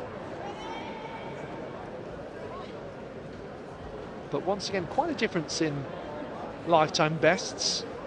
Sometimes in the 800 metres, athlete hasn't had an opportunity to be in a really fast race, and that's where you can see a really big chunk of time taken off, particularly at events like the British Milers Club, Grand Prix, Gold Standard races, and others. One of the key people from the British Milers Club, Steve Green, is, as always, here coaching Manchester Met athletes. So it looks like the Cambridge athlete Millie Dickinson to the front early on.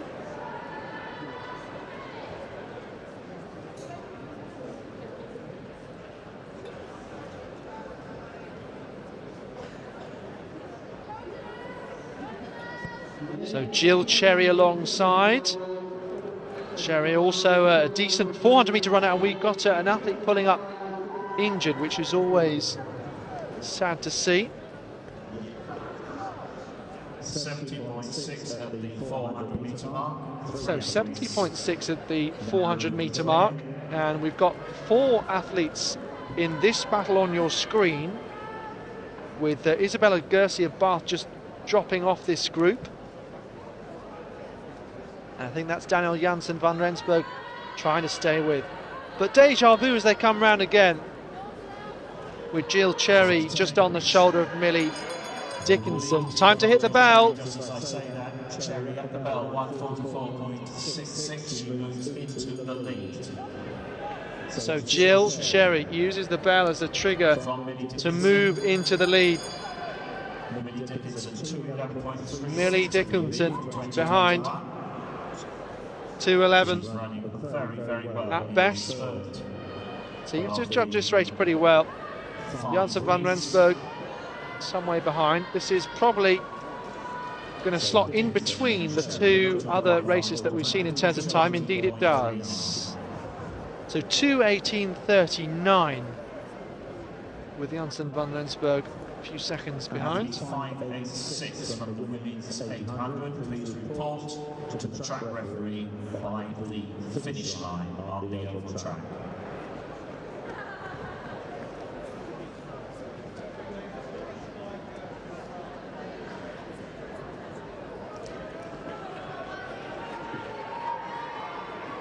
To 18:39 confirmed to the next heat. All 7 athletes out there. Annabelle Hobday, St Mary's in 1, in 2 Julia Lace, in 3.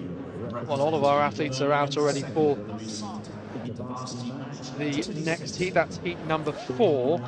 So we're running about 19 minutes late compared to the schedule. Emily Hughes, and alongside her Isabel Castello, Durham, and Kelsey Cornish, UCL in lane 6.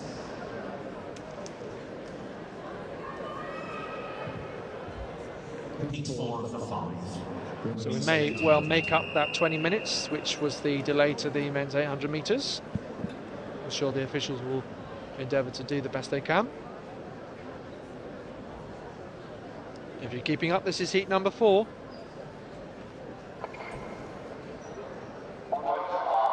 So we've got Annabelle Hobday of St Mary's on the inside. Julia Lace of Kings, Tilly Simpson of Birmingham, Molly Hudson leads Beckett, Emily Hughes of Sheffield, Kelsey Cornish of University College London, and Isabel Castello of Durham on the outside. Who's that? They've gone off like a rocket. That's Kelsey Cornish, helped indeed by the staggerers. Now just settling through is Tilly Simpson, who was such an incredible athlete at youth level, England under 15 champion. I remember commentating on that race. It was one of my first times here.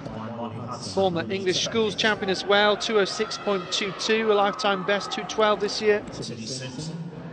So Simpson moving away. You can see this 5-athlete strong group with Kelsey Cornish at the back of it, Tilly Simpson at the front. Leads Beckett, Holly and Molly Hudson even in second, and Annabelle Hobday in third. And that's got to be Emily Hughes in fourth. So 1 minute 4 at the bell for Tilly Simpson anyway. A couple of seconds behind the others.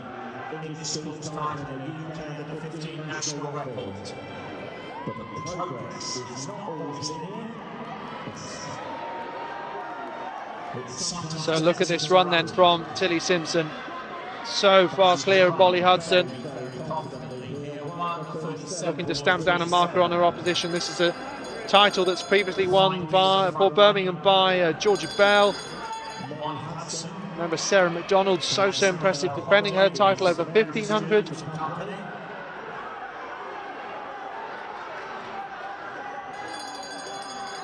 So look, nearly the length of your screen between Tilly Simpson and Molly Hudson of Leeds Beckett. Annabelle Hobday in third for St Mary's.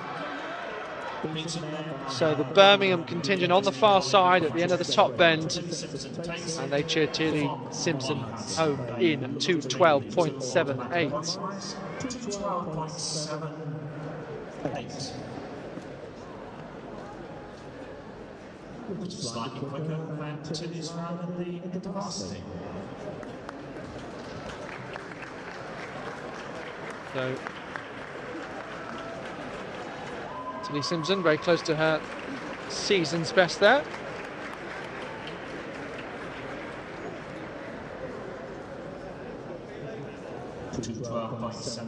That second heat still the fastest that we've seen so far by a couple of seconds indeed. The one that was won by Louise Gilbert, who James Kennedy was cheering on. Jane was cheering on Louise Gilbert, not Shanahan as I said, but easily confused. Olivia Hanby and Emilia Belligero and Jack Johnson and Elsa Palmer all cheering on Tilly Simpson. I reckon we should do heat number 5 now. How about that? So Charlotte Buckley of Oxford in 1, Samantha Baker-Jones of Nottingham in 2, Hannah Shelton of Brunel, Caitlin Battersby alongside, Bethan Morley of Loughborough. Then from 5, Midnight Adams, what a name that is, in 6, Nia Riley in 7, and Leah Radus of Imperial in 8. So once again, 2 automatic qualifiers and then 2 non-automatic spots across all of the heats beyond that, and they will all go through to the semi-finals. Some athletes where the clubs aren't listed on the where the clubs are listed instead of the unis on the start list. I can tell you that Caitlin Battersby is Cardiff Met. She goes in lane 4. So as far as this one goes, Bethan Morley, perhaps the standard athlete. Charlotte Buckley, also pretty strong. Both them are sub 210.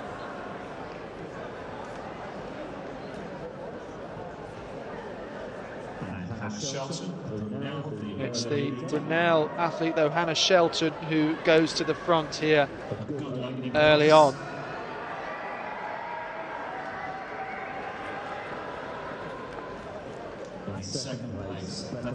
So around 31 seconds through that first 200.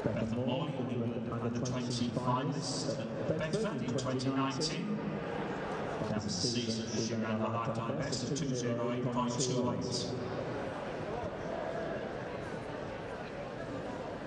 Bit of a breakaway of these top four athletes now. Bethan Morley now moves to the front, lifetime best of 208.28. Only one race this year at Lee Valley. Go through in 66.30. Now Charlotte Buckley, another who I thought might be strong, is in second place. So the two sub 210 athletes at the front now. Sam Baker-Jones, Nottingham in second, and moving up on the shoulder, Bethan Morley.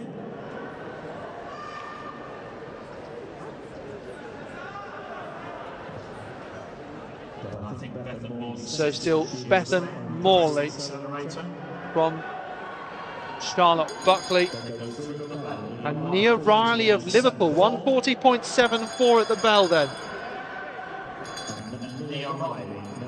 So Bethan Morley pulling away all the time. This is a really good battle, and we've seen a few where the third place athlete could end up being very, very unlucky.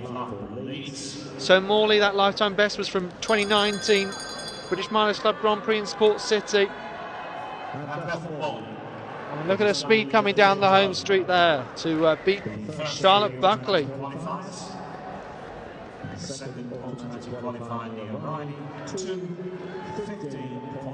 Nia Riley, in fact, is coming through there in second place. 2:15.33 on the clock. Final competitor. Next we move to the semi-finals of the men's 60.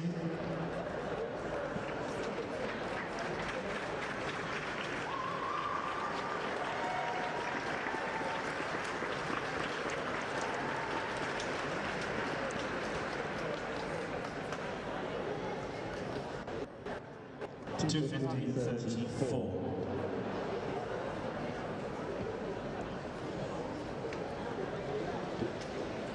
Okay, so very important announcement. So the way that the YouTube works this weekend is that there are 6 sessions. So this is now the end of this session. You need to go over and switch to session 2 on the BUCS YouTube channel. So we'll see you over on session 2.